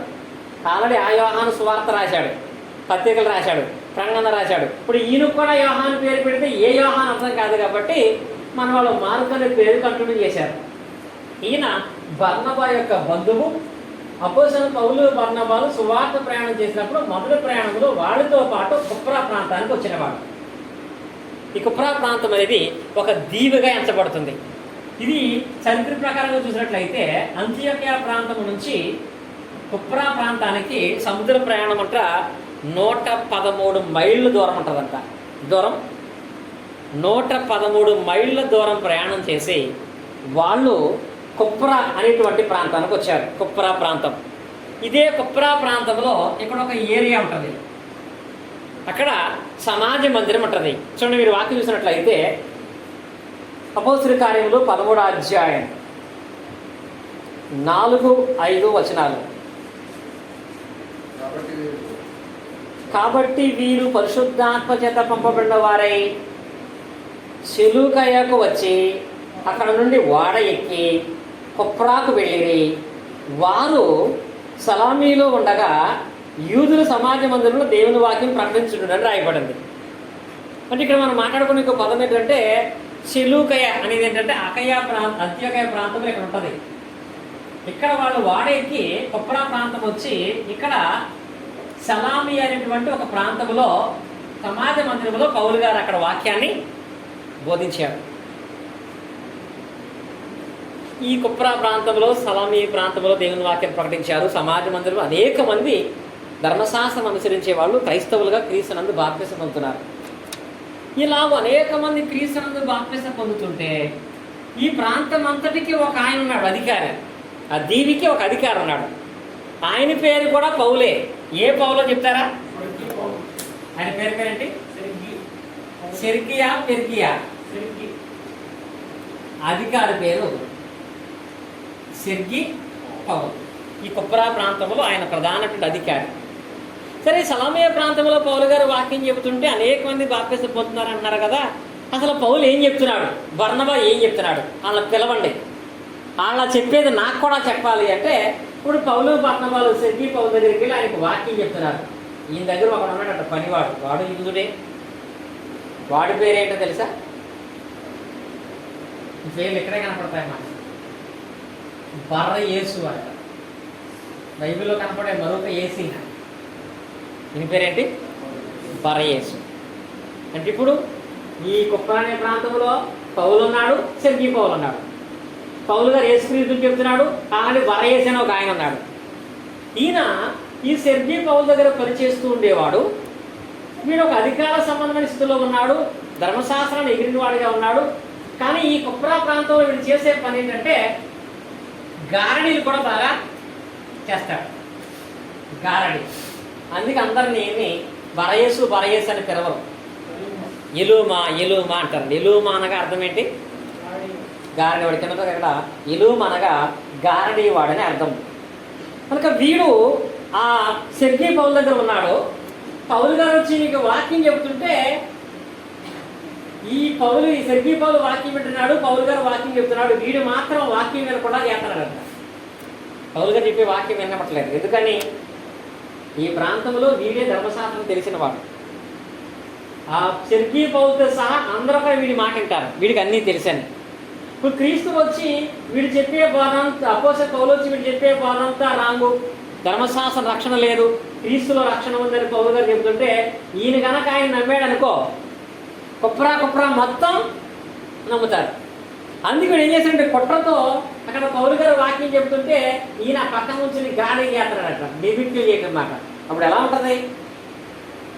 ఇలాంటి వాళ్ళు నేటి సమాజంలో కూడా చాలా చోట్ల కనపడతా ఉంటారు. ఇక్కడ సేవకుడు నిలబడి అనర్గళంగా వాక్యం చెబుతూ ఉంటాడు. ఆ పక్కన నుండి వాళ్ళు ఏదో రకంగా సైకిల్ చేస్తాను, బొమ్మలు చూపిస్తాను, మాట్లాడుకుంటూను నిద్రపోతాను ఉంటారు. ఇలా చేస్తుంటే ఏమవుతుంది? వినే వాళ్ళకి ఈ ఏకాగ్రత పోయి వాళ్ళ మీదకి మనసు వెళ్తుంది, వాళ్ళ వైపు చూస్తూ ఉంటారు. వీడు కూడా ఏంటంటే సెర్గి పౌలు వాక్యం ఏంటంటే వాక్యం వినకుండా చేస్తున్నాడు. మొట్టమొదటిసారి పౌలు గారికి కోపం వచ్చింది. వాడిని పిలిచి, నువ్వు ఎందుకు ఇలా ఆటంకం కలగజేసేస్తున్నావు, ఇలా ఇబ్బంది పెడుతున్నావు? కాబట్టి పరిశుద్ధాత్మ నిన్ను వాడగా నేను ఒక మాట చెప్తున్నాను. ఇక్కడ వాక్యం చెబుతుంటే చెప్పనివ్వట్లేదు కనుక కొంతకాలం నీకు 2 కళ్ళు కనపడవు అన్నాడు. ఎవరికి కనపడవు? ఎవరికి? బరయేసు అనే ఆయనకి కొంతకాలం వరకు నీకు 2 కళ్ళు కనపడవన్నాడు. చూడండి వాక్య భాగంలో 11వ వచనం. ఇదిగో ప్రభు తన చెయ్యి నీవు కొంతకాలం గుడ్డివాడువై సూర్యుని చూడకుందు అని చెప్పాను. వెంటనే మబ్బును చీకటియు అతను తిరుగుచు అని వెతుకుచుండెను. అంతటా అధిపతి జరిగిన దాన్ని చూసి ప్రభువు బాధకు ఆశ్చర్యపడి విశ్వాసం ఉంచాను. చూసారు ఇక్కడ వీడికి కళ్ళు పోవటం వల్ల 2 పనులు జరిగినాయి. అక్కడ ఒకటే, వీడికి బుద్ధి వచ్చింది, ఆయనకి విశ్వాసం కలిగింది. ఎవరికి? సెర్గీ పౌలుకి విశ్వాసం కలిగింది. ఇక ప్రయాణంలో కుప్రా ప్రాంతంలో వాళ్ళు సాయం సంఘాన్ని ఏర్పాటు చేశారు. సెర్గీ పౌలు విశ్వాసం ఉంచాడు. బరయేసు అనే అతను చదివించబడ్డాడు. అప్పటి నుంచి వాళ్ళు అక్కడి నుంచి బయలుదేరి అదే కుప్రా ప్రాంతంలో ఈ పక్కన ఉన్నటువంటి ప్రాంతానికి వచ్చారు. దాన్ని ఏమంటారంటే పాపు అనేటువంటి ప్రాంతం. ఈ ప్రాంతంలోనే ఈ కార్యం అంతా జరిగింది. పాపు అనేటువంటి ప్రాంతంలో వాళ్ళు దేవుని యొక్క వాక్యాన్ని ప్రకటించిన తర్వాత వాళ్ళ యొక్క ప్రయాణం మరలా ఎలా కొనసాగించబడింది అంటే, వాళ్ళు ఇక్కడి నుంచి మరలా బయలుదేరి అక్కడ చూసినట్లయితే 13వ వచనం. తరువాత పౌలును అతనితో కూడా ఉన్నవారును ఓడ ఎక్కి పాపు నుండి బయలుదేరి పంపులియాలో ఉన్న పెర్గేకు వచ్చింది. చూడండి, ఇక్కడ అక్కడ నుంచి వాళ్ళు ఎక్కడికి వచ్చారంట? పెర్గే అనేటువంటి ప్రాంతానికి వచ్చారు. ఈ పెర్గే అనే ప్రాంతానికి వెళ్ళాడు పౌలు గారు. తన ప్రయాణం చూడండి. అంటే పౌలు గారి ప్రయాణం అనేది మీకు అర్థం కావాలి అంటే,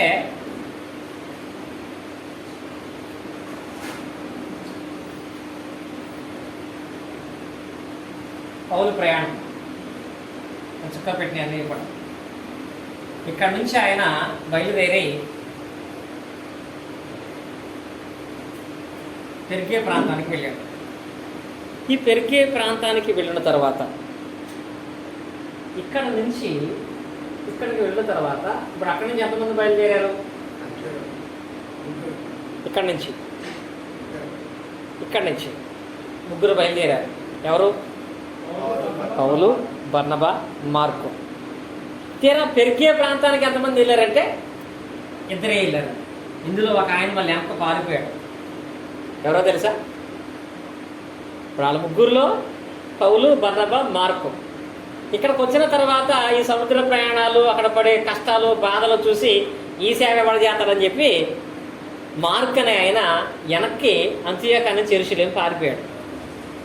వాస్తవంగా అక్కడ పౌలు వెళ్ళమనలేదు, బర్నబా వెళ్ళమనలేదు, వాడుగా పారిపోయాడు. ఇక్కడ వాక్యం మీరు చూస్తే 13 చూసినట్లయితే చూడండి, వాహనాలు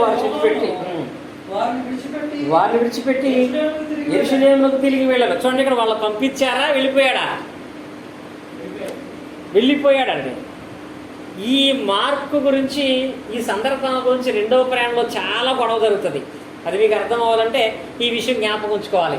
ఇక్కడ వాక్యం చెప్పిన తర్వాత సరే పెర్గే ప్రాంతానికి వెళ్దామంటే ఇప్పటికే చాలా రోజులైంది, చాలా దూరం వచ్చాం, ఇంకా ఎంత దూరం దేవుని సేవ చేయడానికి వెళ్ళాలి, కాబట్టి నేను రాలేనని చెప్పి పెట్టకుండా మార్కు గారు మరలా తన ప్రాంతానికి తాను వెళ్ళిపోయాడు.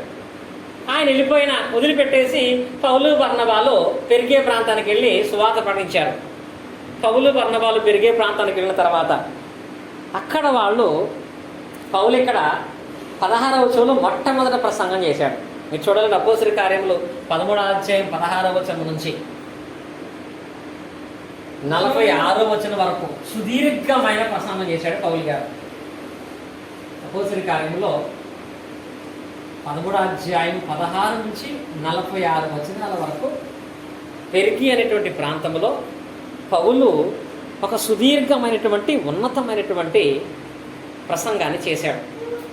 అక్కడ పౌలు చేసినటువంటి ప్రసంగమును బట్టి పౌలు యొక్క మాటలు వినిన వాళ్ళగా ఉన్న వాళ్ళు కొందరైతే ఆయన అనుసరించారు, కొందరైతే ఆయన వాక్యానికి లోబడ్డారు, మరికొందరు అయితే పౌలు మీద తిరుగుబాటు చేశారు. తిరుగుబాటు చేసి అతన్ని చంపాలనే ప్రయత్నం చేశారు. చంపాలనే ప్రయత్నం చేసినప్పుడు ఇక్కడి నుంచి మీరు చూసినట్లయితే అంతియొకయ అనే ప్రాంతం మనం చూస్తాం. చాలా మందికి అపోస్తలులు చదివేటప్పుడు అర్థం కాని పాయింట్ ఇది. వీళ్ళు సువార్త ఎక్కడి నుంచి ప్రారంభం చేశారు? అంతియొకయ నుంచి. ఇప్పుడు పెర్గే నుంచి ఎక్కడికి వెళ్ళారు వీళ్ళు? అంతియొకయకి. కానీ ఈ అంతియొకయ వేరు, ఈ అంతియొకయ వేరు. మనకుంటాగా చాలా ప్రాంతాల్లో. మన గొట్టుముక్కల ప్రాంతానికి వెళితే భీమవరం తెలుసుగా, మన దగ్గరకు వచ్చాడు కిరణ్ గారని. భీమవరం యొక్క స్థానిక సేవకులు కిరణ్ గారని పాంప్లెట్లు ఆయన పేరు వేశారు, నా పేరు వేశారు. అది వాసన చెప్పాలంటే మాది భీమవరం, పశ్చిమ గోదావరి జిల్లాలో భీమవరం. అసలు భీమవరంలో నాకు తెలియని సేవకులు ఎవరు, కిరణ్ అనే సేవకులు ఎవరు లేడని నా ఆలోచన. అడిగితే భీమవరంలో ఎవరు లేరన్నారు. మరి నాకు తెలియకుండా భీమవరం నుంచి వచ్చి ఇక్కడ సేవ చేసి ఆయన ఎవరన్నా ఎంక్వైరీ చేస్తే మీ భీమవరం కాదు, ఇక్కడ భీమవరం వేరన్నారు. అలా ఇక్కడ ఉన్నటువంటి అంతియొకయ, దీన్ని ఏమంటారంటే సిరియాలో ఉన్నటువంటి అంతియొకయ. అంతియొకయాలు సిరియాలో ఉన్నటువంటి అంతియొకయ పిలుస్తారు. ఈ అంతియొకయ ఏమంటారంటే ఈ ప్రాంతాన్ని పిసిదియా అంటారు. పిసిదియాలో ఉన్నటువంటి అంతియొకయలో పౌలు గారు గొప్ప ప్రసంగాన్ని చేశాడు. గొప్ప ప్రసంగాన్ని చేసినప్పుడు అనేక మంది పౌలు యొక్క వాక్యాన్ని బట్టి యేసును అంగీకరించి, పౌలు యొక్క వాక్యాన్ని బట్టి బాప్తిసాన్ని పొంది క్రీస్తుని అంగీకరించారు. చాలామంది క్రీస్తుని అంగీకరించారు. కానీ ఈ బాధ అంటే ఇష్టం లేని వాళ్ళు ఏం చేశారంటే పౌలు గారిని అక్కడ చంపడానికి ప్రయత్నం చేశారు. ఎప్పుడైతే వాళ్ళు అక్కడ పౌలుని చంపాలని ప్రయత్నం చేశారో ఈ అంతియొకయ ప్రాంతంలో పౌలు గారు పాదధూళి దులిపేశాడు. పాదధూళి దేనికి దులుపుతారు? ఎవరైనా సరే ఒక సేవకులుగా ఉన్న వాళ్ళు చేసే పని ఏంటంటే, ఈరోజు యేసుపాదం గారు పిలిచారు, ఈ వాక్యం నుంచి మాట్లాడమన్నారు. సరే, నేను ఈ అంశాన్ని వివరించడానికి ప్రయత్నం చేస్తున్నాను. రేపు పౌలు ప్రయాణం జరిగిన విషయాల గురించి మీరు అర్థం చేసుకున్నా, దాన్ని జ్ఞాపకం ఉంచుకున్నా, దాన్ని మర్చిపోయినా మేము బాధ్యులం కాదు. పౌలు గురించే తెలియదు, పౌరు స్వార్థ గురించే మాకు తెలియదు, పౌరు జీవితం మాది గురించే మాకు తెలియదు అని అనడానికి రేపు నన్ను దేవుళ్ళు ఎవరు ఎక్కడవుతారు? ఈ బిల్డింగే సాక్ష్యం, పాదధూళి సాక్ష్యం. యేసుక్రీస్తు సార్ కూడా చాలా సందర్భాలు అంటే ఏమంటో తెలుసా, మీరు ఎవరికైనా వాక్యం చెప్పడానికి వెళ్ళినప్పుడు వాళ్ళు మిమ్మల్ని చేర్చుకోకపోతే ఏం చేయమంటాడు? మీ పాదధూళి దులిపేసి వచ్చేయమంటాడు. అలా ఇక్కడ పౌలు ఈ అంత్యోక ప్రాంతంలో అంత గొప్ప ప్రసంగం చేస్తే వాళ్ళందరూ ఉండొద్దంటే అంత్యోక ప్రాంతంలో ఆయన తన పాదధూళి దులిపేశాడంట. దులిపి ఇక నుంచి నేను మీకు బాధ్యుల్ని కాను, మీరు నన్ను చంపాలనుకుంటున్నారు కాబట్టి నేను ఇక మీ దగ్గర ఉండనని చెప్పి అక్కడి నుంచి పౌలు గారు బయలుదేరి చూడండి అక్కడ వాక్య భాగంలో 51వ వచనం 13:51.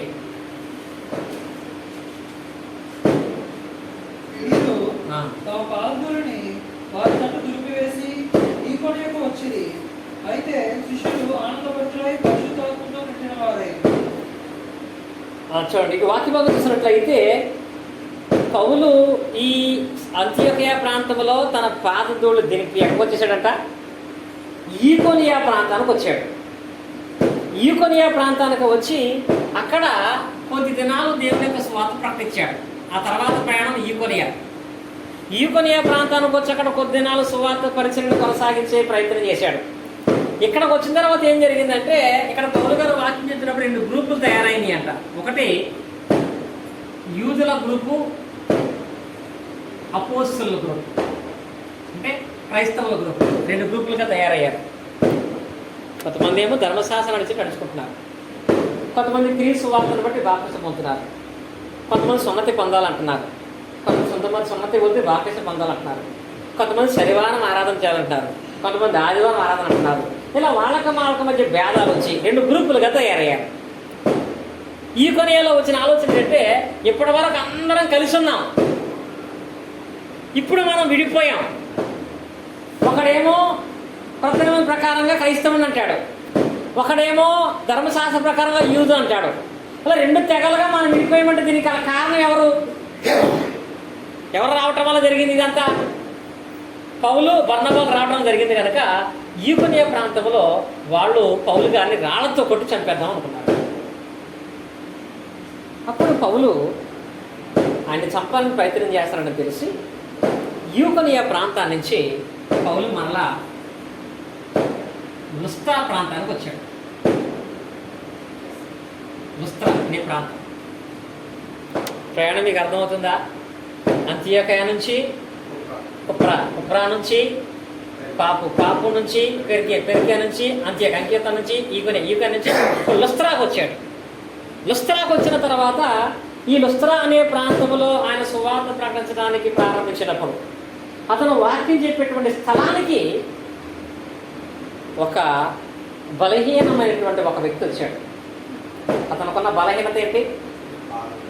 కుట్టివాడు అంటే నడవలేటువంటి బలహీనమైన పాదాలు కలిగిన వాడు ఒకడు వచ్చాడు. త్వరగా చెప్పాలంటే ఈ లుస్త్రా అనే ప్రాంతము విగ్రహారాధన ప్రాంతం. లుస్త్రాలో ఉన్న వాళ్ళు బాగా విగ్రహారాధన చేస్తారు. వాళ్ళ విగ్రహారాధన విధానం అనేది మన భారతదేశంలోని విధానంగా కొంచెం పోలి ఉంటుంది. మన భారతదేశంలో వాళ్ళు ఏం చేస్తారు? విగ్రహాలు పెట్టి పూజించి చూసారు ఎప్పుడైనా ఊరి మీద కొన్ని పశువులు వదిలేస్తారు. వాటిని ఏమంటారు మన వాళ్ళు? ఆంబోతులు, తెలుసు కదా? ఆంబోతులు వదిలేస్తారు.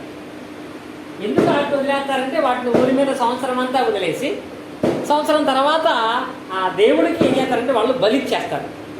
అంటే సంవత్సరం అంతా ఆ ప్రాంతం తిరుగుతుంది, తిరిగి తర్వాత ఈ ఎండింగ్లో దానికి బలిచ్చేస్తారు. అందుకే ఆంబోతు వెళ్ళి ఎక్కడ నేను తింటున్న వాళ్ళు ఆపరు. ఎందుకని?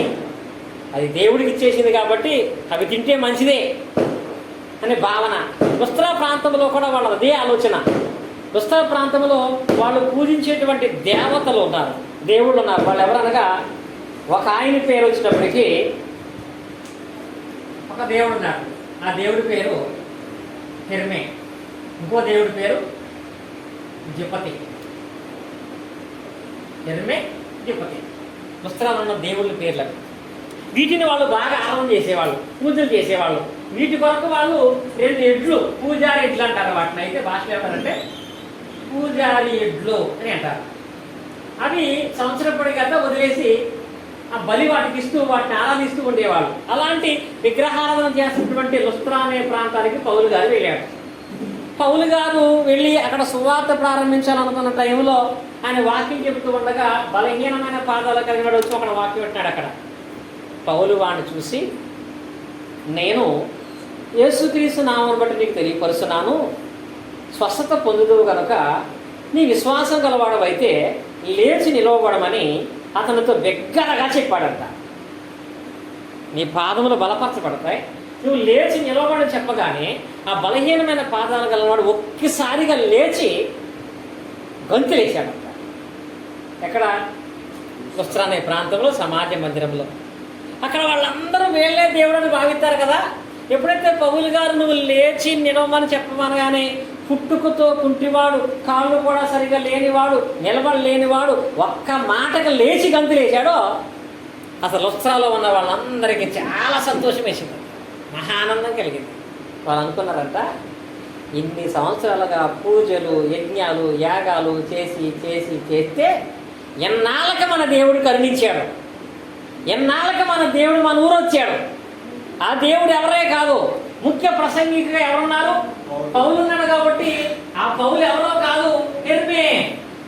పక్కన ఒక ఆయన ఎవరు?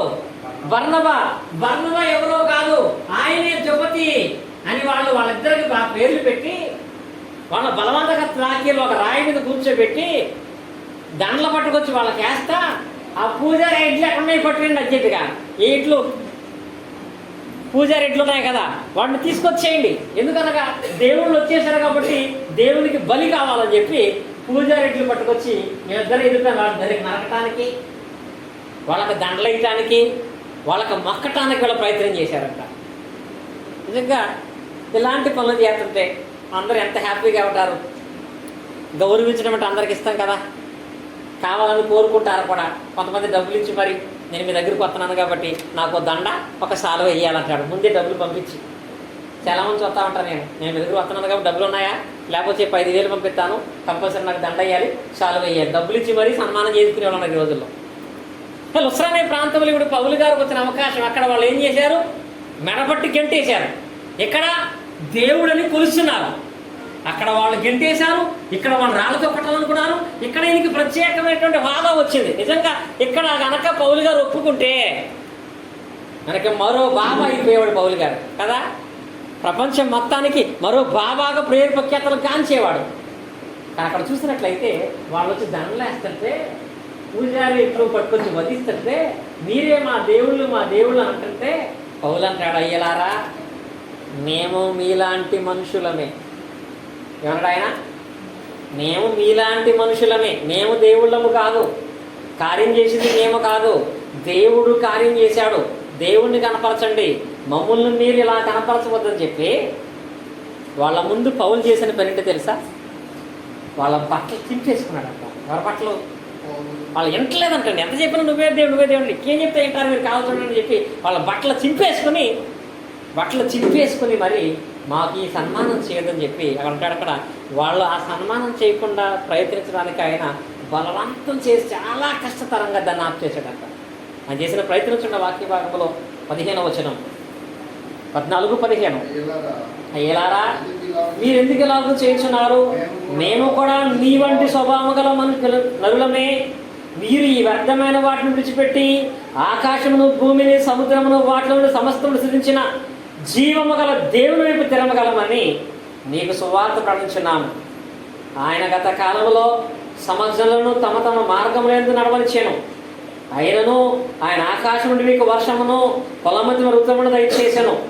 ఆహారం అనుగ్రహించు, ఉల్లాసముతో మీ హృదయములను నింపుకొనొచ్చు, మేలు చెడులను తనను గురించి తాను సాక్ష్యము లేకుండా చేయాలని బిగ్గరగా చెప్పి, వారిలాగా చెప్పి తమకు బలి అర్పింపకుండా జనసమూహములను ఆపుటకు బహుప్రయాస. దేనికి కనబడంటారు వీళ్ళు? చేయించుకోవడానికి, ఆపటానిక? అది ఆపటానికి బహుప్రయాసపడ్డారు. వెంటనే మీరు చూడండి, ఎంత గొప్ప స్థితిలో మనం ఉన్నా, ఎంత గొప్ప స్థానంలో మనం ఉన్నా, మన కాళ్ళు పట్టుకునేటువంటి స్థితి అనేది, మన కాళ్ళు మొక్కేటువంటి స్థితి అనేది ఎప్పుడు మనం తీసుకోకూడదు. పౌలే నేను దానికి అర్హుడిని కాదన్నాడు. దేనికి? నేను దేవుణ్ణి కాదు అని.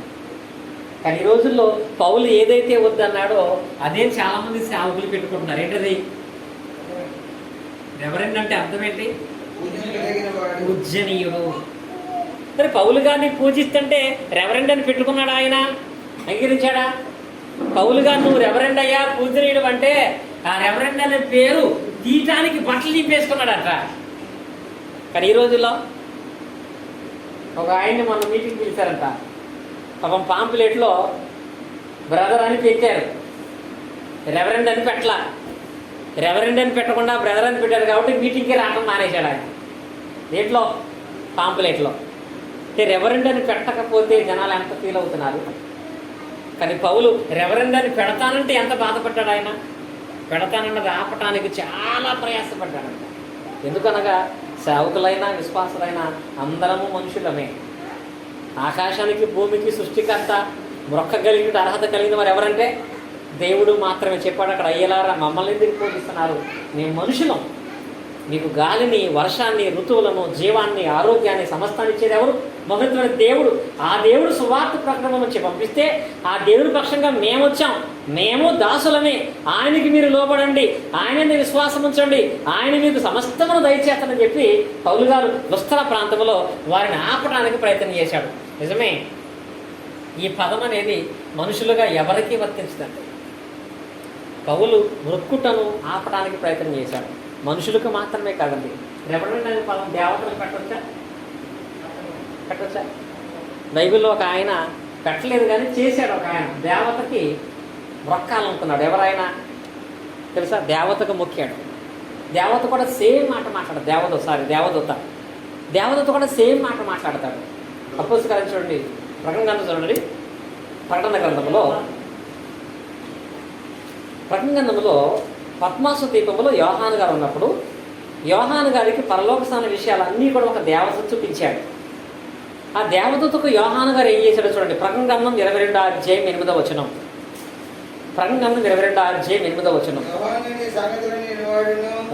చూచిన వాడును నేను విని చూచినప్పుడు వాటిని నాకు చూపుచున్న దూత పాదముల ఎదుట నమస్కారం చేయుటకు సాగిలపడగా అతడు వద్దు సుమి, నేను నీతోనూ ప్రవక్తలైన నీ సహోదరులతోనూ ఈ గంధమందు వాక్యమును గైకొని వారితోనూ సహదాసుడను దేవునికే నమస్కారం చేయమని చెప్పాను. చూడండి, ఇక్కడ పౌలు గారు ఒప్పుకోలేదు, ఇక్కడ దేవదూత కూడా యోహాను గారి కంట, యోహాను గారు ఎండింగ్కి వచ్చింది. యోహాను అంటాడమ్మా, సారీ, దేవదూత అంటే పురుషునిగా సంపాదిస్తాం. దేవదూతతో నాకు పరలోక సంబంధ విషయాలన్నీ కూడా ఆత్మవశుడైనగా నాకు కష్టపడి చూపించావు కాబట్టి ఇన్ని విషయాలు తెలుసుకున్నానంటే నీవు నా దృష్టిలో చాలా గొప్ప స్థానంలో ఉన్నావు, కనుక నీకు నేను నమస్కారం చేస్తానని చెప్పి యోహాను గారు దేవదూతకు నమస్కారం చేశాడు. చేస్తుంటే దేవదూత ఏమన్నాడో తెలుసా? స్వామి, నాకు నమస్కారం నువ్వు చేయటం ఏంటి? నాకు నమస్కారం చేసే తరహత నాకు లేదు. నేను పూజింపబడేవాడిని కాదు. పూజింపబడేవాడు మానవుడు కానీ దేవదూతలు కానీ ఎవరు లేరు. మొహనదని దేవుడే పూజింపడాలి. దేవదూతగా నేను ఉన్నా, ప్రవక్తగా ఉన్నా, మేమందరము మీతో పాటు సహదాసులము కనుక దాసులుగా ఉన్నాము కనుక మీరు మమ్మల్ని రెవరెండ్గా మీరు పూజించుదని దేవదూత ఒప్పుకోలేదు. అక్కడ పౌలు గారు కూడా ఒప్పుకోలేదు. పౌలు గారు అక్కడ వాళ్ళని ఆప్చేపించి లుస్త్రాలో అత్యంత ఉన్నతంగా దేవుని యొక్క వాక్యాన్ని ఉన్నతంగా అక్కడ ప్రకటన చేసి దేవుని యందు విశ్వాస విషయంలో అనేక మంది ప్రభువు వైపు తిప్పుటను బట్టి అక్కడ మనం చూస్తున్నాం. అలాగక్కడ ఆయన ఆ వాక్యాన్ని ప్రకటించిన తర్వాత అక్కడి నుంచి మరలా వాళ్ళు ఆ ప్రాంతమందు సువార్తను ప్రకటించి ఇక్కడ బాగా స్థిరపరచబడిన తర్వాత పౌలు గారు ఇక్కడ అత్యంత ఉన్నతంగా గౌరవం పొంది సేవ చేస్తున్నాడు. అప్పుడంట ఇక్కడి నుంచి కొంతమంది వచ్చారు. అక్కడ వాళ్ళు పౌలను ఏం చేద్దాం అనుకున్నారు? వెళ్ళగొట్టేశారు. ఇక్కడ పౌలను ఏం చేద్దాం అనుకున్నారు? రాళ్లతో కొట్టాలనుకున్నారు. వీళ్ళు కలిసి రుస్త్రాకు వచ్చారంట. వచ్చి అక్కడ ఉన్న జనములో కొంతమందిని పోగు చేసి, పౌలుని మీరెంత గొప్పగా చూస్తున్నారు కదా, మేము వెళ్ళగొట్టేశాం, మేము కొట్టి చంపేద్దాం అనుకున్నాం, వీళ్ళ మంచోళ్ళు కాదు, వీళ్ళు బ్రతకనివ్వకూడదు అని చెప్పి వాళ్ళు వచ్చి వీళ్ళని రెచ్చగొట్టారు. రెచ్చగొట్టినప్పుడు వాళ్ళతో కలిసి వీళ్ళు లుస్త్ర ప్రాంతంలో పౌలు గారిని రాళ్లతో కొట్టారు మహాభయంకరంగా. లుస్త్ర ప్రాంతంలో మొట్టమొదటి పౌలు గారి రక్తం కార్చబడింది. చూడండి, వాక్యం చూడండి, 19వ వచనం.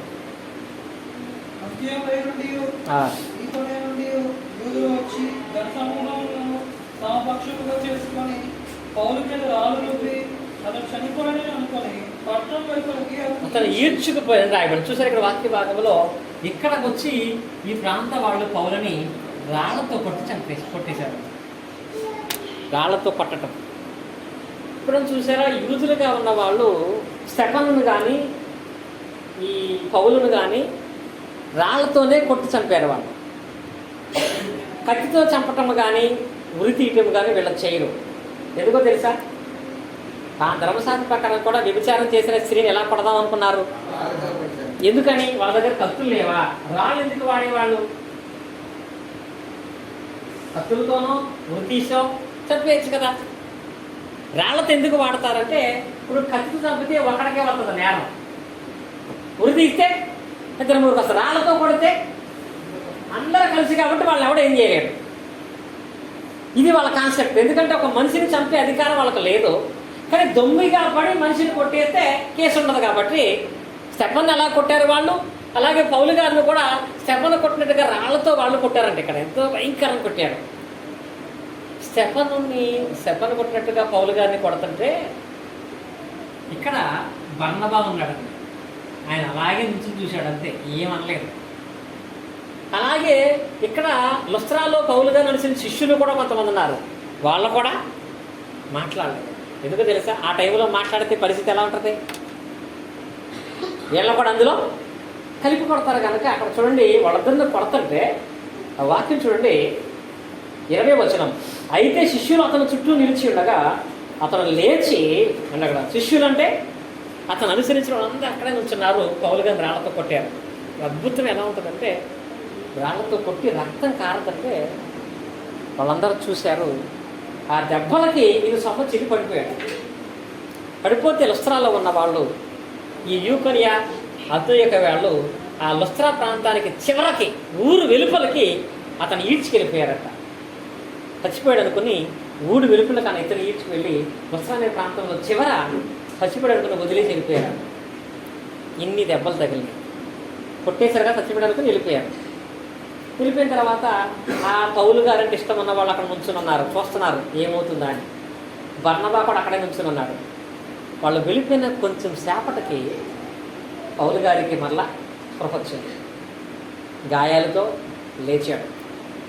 లేచి బర్నబా చేయి పట్టుకుని, ఇక్కడ వీళ్ళు కొట్టారు కదా, ఈ ప్రాంతంలో మనం చేయవలసిన పని అయిపోయింది కదా, నెక్స్ట్ వేరే ప్రాంతం వెళదాం పదని చెప్పి అక్కడి నుంచి పౌలు దెర్బే అనే ప్రాంతానికి వచ్చాడు. ఇక్కడికి వెళ్ళి మళ్ళీ ఇక్కడ వాక్యం చెప్పాడట. వేసాడు అక్కడ వాక్యం చూసినట్లయితే, లేచి పట్టణంలో ప్రవేశించి మరునాడు బర్నబాతో కూడా దెర్బేకు బయలుదేరిపోయాను. అక్కడ వారు సువార్త వాస్తవంగా ఎలాంటి దెబ్బ తగిలితే ఏం చేస్తాం మనం? ఇప్పుడు ఉదాహరణకి నేను గుడివాడ నుంచి విజయవాడలో దేవుని వాక్య ప్రకటించడానికి వస్తూ ఉండగా కంకిపాడులో మాకు అది చిన్న యాక్సిడెంట్ అయింది. యాక్సిడెంట్ అవగానే వాస్తవంగా నేనైనా మీరైనా ఏం చేస్తాం? కాళ్ళకి దెబ్బ తగిలిందో, ఏది ఇరిగిపోయిందో, లేకపోతే మోకాలు కొట్టుకుపోయింది, ఏదో అయింది, వెంటనే ఏం చేద్దాం? పరిస్థితి బాగాలేదు కదా, హాస్పిటల్ చూపించుకుని ఇంటికి వెళ్ళిపోతాం. అందరూ కూడా ఏమంటారు? జాగ్రత్తగా ఇంటికి వెళ్ళిపోండి అంటారు కూడా. నిజమే, నేను కూడా ఒకసారి అలాగే చేశాం. యేసుపాదం గారు నేను గుర్తుందా మీకు? ఇన్స్టిట్యూట్లో కాలేజీలో పనిచేస్తున్నప్పుడు సరే శుక్రవారం రావడానికి బయలుదేరాము అడవిడిగా. సరే బయలుదేరిన తర్వాత నిర్మాణంలో గేట్లో బయటకు వచ్చాము. యేసుపాదం గారు బండి తోలుతున్నారు. కరెక్ట్గా నిర్మాణం రోడ్లోనే తిరుగుతున్నాం. గేట్ ఉన్న అందరికీ చక్కగా మాట్లాడి ఇల్లు వస్తామని చెప్పాను. మేనకలు బండి వేసుకొస్తున్నారు. యేసుపాదం గారు బండి తిప్పుతుంటే ఈ పక్క నుంచి ఒకడు వచ్చి గుద్దేశాడు. మొత్తం కాళ్ళు ఏళ్ళు మొత్తం అన్ని పక్కన పడిపోయి నాకు. యేసుపాదం గారు తెలుసు. పక్కన పడిపోగానే ఆలోచిస్తున్నా ఏం చేద్దామని. వాళ్ళందరూ ఇట్లా దెబ్బలు తగిలియండి, అక్కడ ఇంటికి వెళ్ళిపోతే మంచిదని చెప్పి అక్కడ వేరే ఒక ఆయన స్టేషన్లో దించేస్తానన్నారు. ఇంకా ఆ రోజు వెనక్కి వెళ్ళిపోయాడు. అప్పుడు అనిపించింది పౌలైతే అలా వెళ్ళేవాడు కాదుగా, ఎలాగా అలా వెళ్ళిపోయాడా? మనుషులు కూడా సానుభూతి చూపించి వెళ్ళిపోండి అంటారు. అప్పుడు పరిస్థితి అలా చూసి అప్పుడేమనుకున్నానంటే, వాకింగ్ చెప్పడానికి వెళ్ళేవాడు ఇన్ని దెబ్బలు తగిలి వచ్చాడు అనుకో. సహజంగా సేవకులుగా ఉన్న వాళ్ళ విషయంలో ఎలా ఉంటుందంటే, మాకు కుటుంబపరంగా ఆరోగ్యపరంగా ఎన్ని సమస్యలు ఉన్నా సేవకుడుగా ఉన్న మేము దేవునికి మాత్రమే చూపిస్తాం. విశ్వాసులు అయితే వాళ్ళ సమస్యలన్నీ మాకు చెప్తారు. ఎందుకంటే వాళ్ళ గురించి మాకు చెబితే మేము వాళ్ళకు ప్రార్థన చేస్తామని. ఇప్పుడు మీరు సమస్యల్లో ఉండి వచ్చారు, మాకు చెబుతున్నారు, మేము దేవుడికి ప్రార్థన చేస్తాం, ప్రార్థన దేవుడు అంగీకరించి సహాయం చేస్తాడు. కానీ ఇప్పుడు మీరు నాకు చెప్పడానికి వచ్చారు. ఒక ఆయన కాడ మాకు ఇందాక వస్తే అదే మాట్లాడుకున్నాం. ఆయనకి సుమారుగా 7 సంవత్సరాల పాటు పిల్లలు లేరు. ఆయన ఎక్కడికి వెళ్ళి వాకింగ్ చెప్పమన్నా మా చిన్నవారు కూడా వచ్చి వాకింగ్ చెప్పమని ఎప్పుడైనా ఇస్తే కనుక వచ్చి నిలబడనేవాడు. ఇప్పుడు వచ్చిన మీ అందరికీ కొన్ని యేసుక్రీస్తునామమున వందనాలు. ఏంటి నా ఇంకా అలా చూస్తున్నారు? నాకు పెళ్ళి 7 సంవత్సరాలు పిల్లలు లేరు అనుకుంటున్నారా? మీరు అనుకుంటున్నారు అలాగా?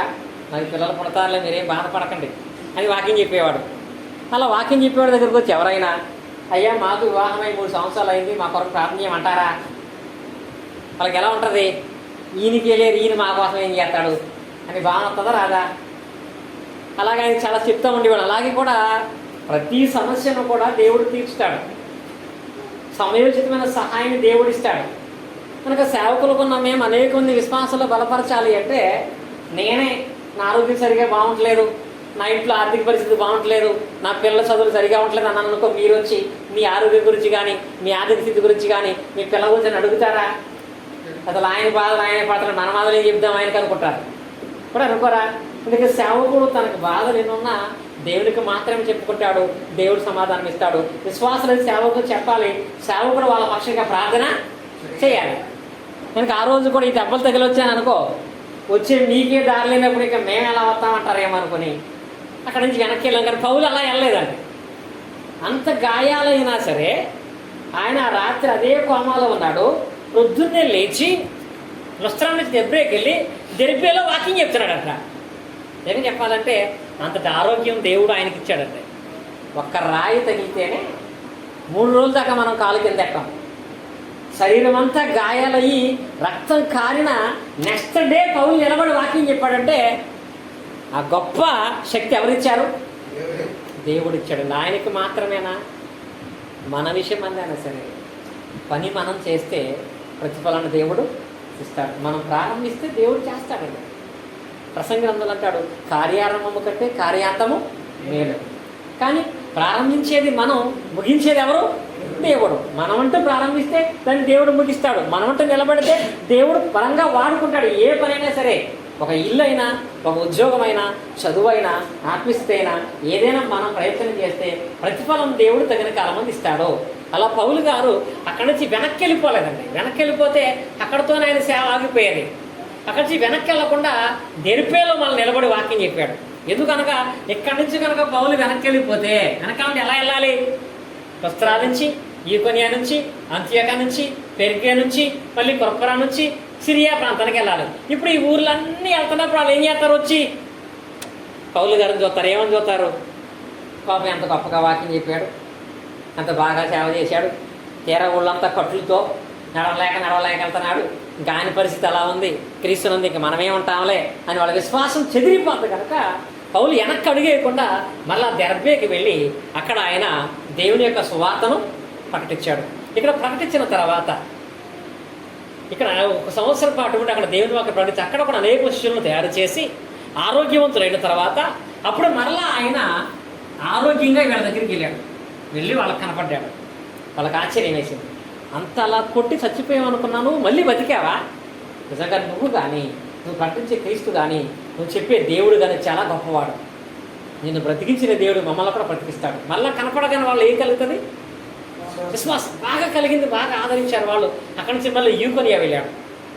మీరు నన్ను రాళ్ళతో కొట్టాలనుకున్నారు కదా, వాళ్ళు కొట్టేశారు, కానీ నాకేమీ కాలేదు, ఏ అపాయం కలగదు, ఏ ఇబ్బంది మీకు కలగదు, నన్ను కాపాడుతాడు, మిమ్మల్ని కాపాడుతాడని మళ్ళీ పౌలు గారు రెండో తిరిగి ప్రయాణంలో వీళ్ళతో మాట్లాడాడు. వీళ్ళ దగ్గర నుంచి మళ్ళీ ఆయన అంత్యోకాయకు వెళ్ళాడు. అక్కడ వెళ్ళి వాళ్ళకి తెలియపరిచాడు. మీరు వద్దన్నారు, వాళ్ళందరూ విశ్వాసం ఉంచారు. ఇంత గొప్ప కార్యం జరిగింది, నన్ను చంపాలనుకున్న దేవుడు బ్రతికించాడని మళ్ళీ అంత్యోకాయలో ఉన్న సంఘాన్ని బాగా బలపరిచి మళ్ళీ ఇక్కడ ఆయన పెరిగే ప్రాంతానికి వచ్చి ఇంకా కొప్పరాకి రాలేదు. ఇంకా ఎందుకంటే కొప్పరా ఏంటంటే దీవి కదా, రాకుండా ఏం చేశాడంటే ఇక్కడ నుంచి డైరెక్ట్గా ఆయన మళ్ళా అంత్యోకాయకు వచ్చేసాడు. ఇది పౌలు గారి యొక్క మొదటి ప్రయాణంలో జరిగిన సంఘటన. యెరూషలేము నుంచి అంత్యోకాయని స్టార్ట్ చేశాడు. అంత్యోకాయ నుంచి ఇలా ఇవన్నీ తిరిగి మళ్ళీ అక్కడి నుంచి మళ్ళీ అలాగా వాళ్ళందరినీ కలుసుకుంటూ బలపరుచుకుంటూ మరలా ఆయన అంత్యోకాయ ప్రాంతం నుంచి ఆయన మళ్ళా యెరూషలేము ప్రాంతానికి వచ్చేసాడు. ఇది మనకి చూడండి, అపోస్తల కార్యము 14వ అధ్యాయం చూసినట్లయితే ఒక మాట మనం చదువుకుందాం. 14వ అధ్యాయము 26వ వచనం. ఇక్కడ నుండి వాడ ఎక్కి తాను నెరవేర్చిన పని నిమిత్తము దేవుని కృపకు అప్పగింపడిన వారై మొదట బయలుదేరిన అంత్యోకయకు వచ్చిరి. చూసారు, ఇక్కడ వాళ్ళు ముందు అనుకున్నారు, ఇక్కడ అనుకుని ఏ పని జరిగించాలనుకున్న పనంతా నెరవేర్చి మరలా వాటన్నిటిని ఇంకొకసారి మళ్ళీ చూసుకుని వెనక్కి వెళ్ళారు. మళ్ళీ ఎలా ఉందో పరిస్థితి, వెనక్కి వెళ్ళి మరలా వాళ్ళ విశ్వాసాన్ని బలపరిచి నెరవేర్చిన ప్రాంతానికి మరలా వాళ్ళు వచ్చారు. ఇది పౌలు గారి యొక్క మొదటి ప్రయాణంలో జరిగిన సంఘటనలు. మొదటి ప్రయాణం కంటే కూడా రెండవ ప్రయాణంలో ఇంకా అత్యంత అద్భుతమైనటువంటి ఉన్నతమైనటువంటి కార్యాలు పౌలు గారి ద్వారా దేవుడు జరిగించాడు. ఆ సంఘటనలు అక్కడ ఆ ప్రాంతంలో ఉన్నటువంటి క్రైస్తవులకు మాత్రం విశ్వాసాన్ని బలపరచడం కాదండి, ఆ సందర్భాలు మనకు కూడా విశ్వాసాన్ని బలపరచడానికి మూల కారణం ఉంటాయి కనుక దేవుడు వాటిని రాయించాడు. ఈరోజు విన్న వాటిలో పౌలు జీవితంలో గాయాలైన ప్రభువులో నిలబడితే ఆ గాయాలు ఆయనే.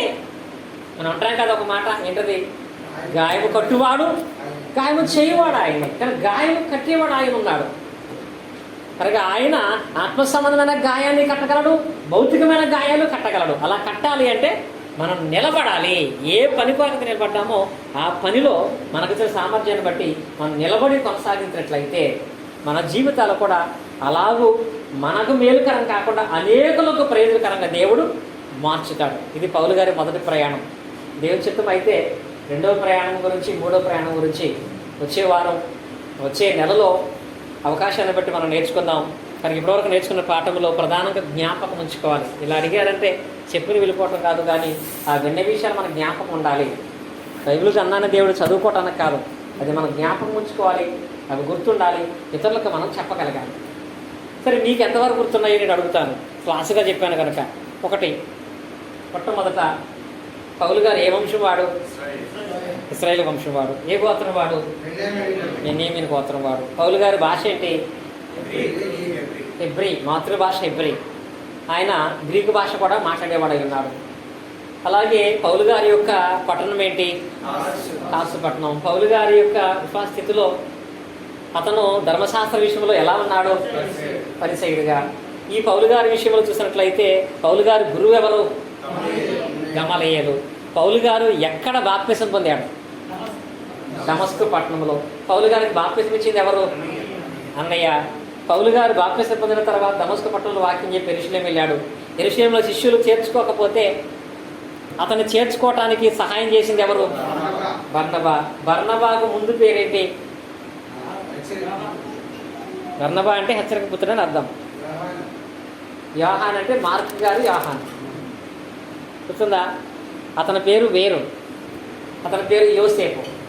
యోసేపు అనేటువంటి ఆ పేరుని హెచ్చరిక పుత్రుడని అర్థం ఇచ్చేటువంటి బర్నబా అనేటువంటి పేరు పెట్టారు అనుకో. బర్నబా పౌలును సహాయం బట్టి యెరూషలేములో ఉన్నాడు. ఆ తర్వాత పౌలు తన సొంత ప్రాంతానికి వెళ్ళిపోయాడు. పరిచర్యకి మళ్ళీ ఎవరో పిలుచుకొచ్చారంటే బర్నబా పిలుచుకొచ్చాడు. బర్నబా సహకారంతో పౌలు, బర్నబా, మార్కు ముగ్గురు కలిపి అంత్యోక్య నుంచి కుప్రాకు వచ్చారు. కుప్రా నుంచి వాళ్ళని వదిలేసి వెళ్ళిపోయింది ఎవరు? మార్కు. అక్కడ నుంచి వాళ్ళు పెర్గే ప్రాంతానికి వెళ్ళి వాక్యాన్ని ప్రకటించారు. ఆ తర్వాత వాళ్ళు అంత్యోక్య ప్రాంతంలో ఇక్కడ అత్యంత ఉన్నతంగా వాళ్ళు సువార్త ప్రకటన చేశారు. ఇక్కడ వాళ్ళు త్రోసి వేసినప్పుడు ఈకొనియా వచ్చారు. ఇప్పుడు ఇంతకీ వాళ్ళని అక్కడ దేవుళ్ళుగా కొలవాలని ప్రయత్నం చేసినటువంటి ప్రాంతం ఏది? లుస్త్రా. ఆ దేవుళ్ళ పేర్లు ఏంటి? దిపతి అనేది. కనుక లుస్త్రా ప్రాంతంలో రాళ్లతో కొట్టింది ఎవరు? పౌల్ని. అంత్యోక్య నుంచి ఈకొనియా వచ్చిన వాళ్ళు ఇక్కడ వాళ్ళని కొట్టారు. ఇక్కడ తర్వాత వాళ్ళు దెర్బేకి వెళ్ళి దేవుడు చేసిన కార్యం బట్టి వాళ్ళ ముగించిన సువార్తను కొనసాగించారు. ఇది అపోస్తలుల కార్యంలో. ఇది నేను చెప్పిన చరిత్ర అంతా కూడా చెప్పాలి అంటే 13 అధ్యాయం నుంచి 2 అధ్యాయాలు జరిగిన సందర్భం ఇది. ఇది చదివితే యాసిడ్గా ఎలా కనపడుతుంది. కనుక దేవుని నామాన్ని బోధించే ప్రవక్తలని, వారి బోధలను, వారి ప్రయాణాలను మనం మాదిరిగా పెట్టుకోవాలి. అప్పుడు మన విశ్వాసంలో ఆటంకాలు వచ్చిన, శ్రమలు వచ్చిన పౌరులాగా మనం నిలబడతాం. ప్రభు కృప మనందరికీ తోడై ఉంటుంది. దేవుని ఆశీర్వాదం మనందరం పొందుకుంటాం. దేవుడి మాటలను మనందరి హృదయాల్లో ఫలింపు చేయను గాక. ఆమేన్. ఇప్పటివరకు కూడా ఆసక్తిగా దేవుని మాటలు విని అందరికీ కూడా వందనాలు తెలియజేస్తున్నాను. ఇటు అవకాశం నాకు ఇచ్చినందుకు సోదరు లేస్పాదమ్మ గారికి, సాని సంఘాన్ని మీ అందరికీ కూడా ప్రత్యేకంగా తెలియజేస్తున్నాను. తలవచ్చట్లయితే ప్రార్థన చేసుకున్నామండి. కృప కలిగిన మా తండ్రి, పరలోకమునందు సింహాసనాసుడైన దేవ, శ్రేష్టమైన, పరిశుద్ధమైన, ఘనమైన మీ నామమునకు స్తోత్రాలు. పరిశుద్ధ గ్రంథములోని ప్రతి మాట పరిశుద్ధాత్మ ద్వారా మీరు మా కొరకు రాయించి, యేసుక్రీస్తు యొక్క చరిత్ర ద్వారా మా రక్షణ యొక్క విధానాన్ని గ్రహించడానికి మీరు తెలియపరిచిన విధానాన్ని బట్టి స్థుతులు. అలాగే అపోస్తలుల కార్యం నుంచి అపోస్తలుల యొక్క కార్యములుగా ఉన్నటువంటి పత్రికలలో అనేక విషయాలు మీరు బయలుపరిచారు. నేటి క్రైస్తవ యుగములో మా క్రైస్తవ్యానికి మాదిరిగా ఉండటానికి అపోస్తలులను, ఆదిమ సంఘాన్ని, ఆదిమ సంఘము ఏర్పాటు చేయబడటానికి అపోస్తలులు సువార్త కొరకు పడిన ప్రయాసను ఈరోజు మేము ధ్యానించుకోవటానికి మీరు ఇచ్చిన అవకాశం కూడా స్తోత్రాలు. అలాంటి వారిలో శ్రమకును, ఓపికకును, బోధలోనూ, ప్రవర్తనలోనూ మాదిరిగా ఉన్నటువంటి పౌలుని జ్ఞాపకం చేసుకుంటూ, ఆ పౌలు భౌతికంగా ఎటువంటి స్థితిని కలిగిన వాడుగా ఉన్నాడో, ఎలాంటి స్థాయి, ఎలాంటి ధనము, ఎలాంటి ఘనత, ఎలాంటి అర్హత భౌతికంగా తనకున్నదో, కానీ ఆయనకు ఎన్ని అర్హతలు ఉన్నా యేసుక్రీస్తు నామం బట్టి అతనికి నమ్మకం కలిగినప్పుడు తనకున్న ఘనతలన్నీ కూడా గంటతో సమానముగా ఎంచుకొని క్రీస్తు కొరకు బ్రతకాలని, క్రీస్తు కొరకు చనిపోయినా పర్వాలేదని భావించి సువార్తలు కొనసాగిన విధానాన్ని మేము ఈరోజు నేర్చుకున్నాం. నిజంగా మా ప్రాణాన్ని మేము కాపాడుకోవాలనుకుంటే దాన్ని పోగొట్టుకుంటాం. మీ కుమారుడైన క్రీస్తు కొరకు, క్రీస్తు సువార్త కొరకు దాన్ని పోగొట్టుకోవాలనుకుంటే అది నీ ద్వారా కాపాడబడుతుంది. పౌలు కూడా అలాగూ సంపూర్ణమైన సమర్పణ కలిగిన వాడై సువార్తను ప్రకటన చేసినప్పుడు ఆయన అడుగుపెట్టిన ప్రతి స్థలమందు మీరు తోడుగా ఉండి క్రీస్తు సువార్తను విస్తరింపచేసి అనేక మంది క్రీస్తును అనుసరించేవారుగా మీరు నిలబెట్టుకున్న విధానాన్ని బట్టి స్తోత్రాలు. అలాంటి సమర్పణ జీవితాన్ని ప్రతి సేవకుడు, అలాంటి సమర్పణ జీవితాన్ని ప్రతి విశ్వాసకుడు కలిగిన వారై ఉండి దేవుడిచ్చినటువంటి పనిని నమ్మకమైన దాసులుగా చేయాలనే ప్రయత్నాన్ని ప్రతి ఒక్కరిని కూడా చేయడానికి కృప చూపించండి. పౌలు ద్వారా అనేక ప్రాంతాలను వారు ఎలాగో మార్పు పొందారో ఆయా ప్రాంతం ఉన్న వాళ్ళు నీవు దేవుని సేవ చేయొద్దని, సువార్త ప్రపంచొద్దని బెదిరించిన మనుషులకు, అధికారులకు, వారి నిబంధనలకు భయపడక నీకు మాత్రమే భయపడి భయభక్తులు కలిగిన వాడగా సువార్త ప్రకటన చేసినప్పుడు మనుషుల వల్ల గాయాలు తగిలిన, మనుషుల వల్ల ప్రమాదాలు జరిగిన మరలా మీరు లేవనెత్తి నిలబెట్టుకుని అతను మీరు అభివృద్ధి పరిచిన విధానాన్ని బట్టి స్తోత్రాలు. అలాగే మా క్రైస్తవ జీవితంలో కూడా మనుషుల వలన, కుటుంబస్తుల వలన, సాతాను వలన అనేక ఆటంకాలు, ఇబ్బందులు, శ్రమలు కలుగుతూ ఉండగా ఈ శ్రమలలో పౌలు జీవితాన్ని కూడా ఒక మాదిరిగా పెట్టుకొని ఓర్పు కలిగి క్రీస్తుని విశ్వాసం కలిగి సంఘ సహవాసంలో కొనసాగుతున్నప్పుడు పౌలు ఎలాగైతే ఆ పరిస్థితిని నిలబెట్టారో అలాగే మేమందరం నిలబడగలన్న విశ్వాసాన్ని కలిగినట్లుగా సహాయం చేయమని వేడుకుంటున్నాం. విన్న వాక్యాన్ని అంతర్హృదయాల్లో ఫలింపచేయండి. ఈ ప్రత్యేకమైన దినమున అమూల్యమైన ఈ మాటలు వినడానికి ఎంతో ఆసక్తిగా మరి విశ్వాసాన్ని కనుపరిచి ఈ స్థలమందు ఉండి మీ మాటలు విన్న ప్రతి బిడ్డను బడి స్తోత్రాలు. ప్రతి ఒక్కరిలో కూడా పౌలు యొక్క జీవితం అనేది ముద్రింపబడి పౌలు గారిని కూడా ఒక మాదిరిగా చేసుకుని మరి విశ్వాసాన్ని కొనసాగించడానికి తగిన సామర్థ్యాన్ని కలుగొచ్చి దీవించండి. ఈ ప్రాంతం ఉన్న వారిలో ఎటువంటి అక్కర్లు కలిగి, ఇబ్బందులు కలిగి, బలహీనత కలిగి ఉన్నారో సమస్త మీకు తెలుసు. మీ పని మేము చేస్తే మా పని అంతట్లోనే మీ ఆశీర్వాదం ఉంటుంది కనుక బలహీనత కూడా బలపరచగలిగే తండ్రిగా మీరు ఉన్నారు కనుక ప్రతి ఒక్కరిని జ్ఞాపకం చేసుకుని ఈ పనిలో ఆసక్తి కొనసాగిన కుటుంబాలను మీరు దీవించండి. వారి ప్రతి అక్కలను మీరు తీర్చండి. ప్రతి ఒక్కరున్నా కూడా ఆత్మీయంగా సంపూర్ణమైన బలం కలిగి, స్థిరమైన విశ్వాసం కలిగి, లోకసమైన ఆశలకు కానీ అబద్ధ బోధలకు కానీ లోను కాకుండా స్థిరంగా సంఘ సహవాసంలో ఆరాధనలో కొనసాగలిగే స్థితిని ప్రతి కుటుంబాన్ని మీరు దయచేయండి. ప్రతి బాధలను, బంధకాలను మీరు తీసివేయండి. భవిష్యత్ కాలంలో మీ చిత్తమైతే ఏదైతే సాధించాలని ఎలాగో మీ పనిలో కానీ వారి కుటుంబ సంబంధమైన కార్యక్రమాలు కానీ జీవించాలనుకుంటున్నారో అలాంటి ప్రతి మంచి ఆలోచన మీకు ద్వారా తీర్చి క్షేమమును, సమాధానం, ఆశ్రమం దయచి పెట్టుకుంటున్నాం. ఈ స్థానిక సంఘంలో సువార్త కొరకు ఎవరైతే సహకరిస్తున్నారో, సువార్త పని కొరకు ఎవరైతే తండ్రి వారికి ఇచ్చిన భాగమును వారు చెల్లిస్తూ వారి ప్రయాసను, వారి అక్కలను వారి తండ్రి మీ పని కొరకు ఇస్తున్నారో వారందరూ మీరు దీవించినంతలుగా ప్రతిఫలం కలిగించి పెట్టుకుంటున్నాం. అలాగే స్థానిక సంఘంలో పనిచేయడానికి యేసుపాదం గారు మీరు ఏర్పాటు కనుకుంటున్నాను. ఎక్కువ మాట మీరు బలపరిచి అచితవనంతగా అనేక సంవత్సరాలుగా అనేక మంది క్రీస్తులో స్థిరపరచబట్టడానికి మీరు ఇచ్చిన గొప్ప అవకాశాన్ని బట్టి స్తోత్రాలు. పౌలు ఎలాగైతే తనకు బలహీనత ఉన్నా, తన కష్టాలు ఎదురవుతున్నా అవి కనపరచకుండా క్రీస్తును మాత్రమే కనపరిచాడు. అలాగే సోదరులు కూడా తన కుటుంబ విషయంలో ఎన్ని బాధలు ఉన్నా అవి కాక క్రీస్తును మాత్రమే కనపరుస్తూ విశ్వాసంలో కొనసాగుతున్న విధానం బట్టి స్తోత్రాలు. ఆ విశ్వాసాన్ని బట్టి నీ కుమారుని తన కుటుంబాన్ని దీవించండి. స్థానిక సంఘములో యవనస్తులుగా ఉన్న వారిని దీవించండి. వారందరూ ఏదో ఇక్కడ వాక్యము సంపూర్ణంగా ఫలించేట్లుగా సహాయం చేయమని చంటిబిడ్డల దీవించి ఆశించడం వేడుకుంటున్నాం. ఈ రోజు సహవాసమునందు ఈ క్లాస్కి ఎవరైతే రాలేకపోయారో వారిని మీరు జ్ఞాపకం చేసుకునండి. నిజంగా ఆటంకం ఉన్నట్లయితే ఆటంకాలు తొలగించి సంతోషంగా, ఆనందంగా ప్రతి దినమును కూడా ప్రతి వారంలో జరుగుతున్నటువంటి ప్రత్యేక బైబిల్ తరగతుల్లో ఆదరనట్లుగా సహాయం చేయడం వేడుకుంటున్నాం. ఇలాగ ప్రత్యేకమైనటువంటి ఈ యవనస్తులకు కానీ ఆరాధన క్రమాలు కానీ సంఘర్షణ కార్యక్రమాలు కానీ జరిగించబట్టడానికి ఎవరు సహకరిస్తున్నారో సమస్తం మీకు తెలుసు. సహకరించినటువంటి వారి ప్రతి బిడ్డను, వారి కుటుంబాలను దీవించండి. వారి ప్రయాస ప్రభువునిది వ్యర్థము కాదు కనుక మీ ద్వారా దూరంతలుగా ప్రతిఫలాన్ని ఆ కుటుంబాలను దయచేసి వేడుకుంటున్నాం. ఈరోజు మాతో పాటు కూడా ప్రాంతానికి వచ్చినటువంటి సోదరు నాగేశ్వర గారిని బట్టి వారి కుటుంబాన్ని బట్టి స్తోత్రాలు. వారిని దీవించి వారి బిడ్డను ఆస్వాదించండి. సంఘంలో బలమైన సాధనముగా తాను కూడా ఉన్నతంగా అభివృద్ధి పొందడానికి ప్రభు చూపించడం వేడుకుంటున్నాం. నేను పనిచేసే స్థానిక సంఘాలు వారి కుటుంబాలను దీవించండి. ఎవరికైతే మీ వాక్యం అందిస్తున్నామో అలాగే వాక్యం అందించడానికి మాకు ఎవరైతే సహకరిస్తున్నారో వారి కుటుంబాన్ని దీవించి ప్రతి చోట కూడా విత్తపడుతున్న వాక్యము మంచి నిలబడిన విత్తనాలుగా ఫలించడానికి మీరు కృప చూపించి దీవించమని తిరిగి ప్రయాణంలో మాకు తోడుగా ఉండండి. ఈ స్థానిక సంఘ బిడ్డలందరూ కూడా సురక్షితంగా వారి ప్రాంతాలకు వెళ్ళినట్లుగా సహాయం చేయండి. అదేవిధముగా ఈ సంవత్సరాంతం వరకు కూడా మమ్మల్ని మీరు క్షేమంగా ఉంచారు. అలాగే విచితం అయితే మా రాష్ట్రాన్ని, మా దేశాన్ని, అధికారులను, నాయకులను, అన్ని రంగాల్లో పనిచేసిన వారందరినీ జ్ఞాపకం చేసుకునండి.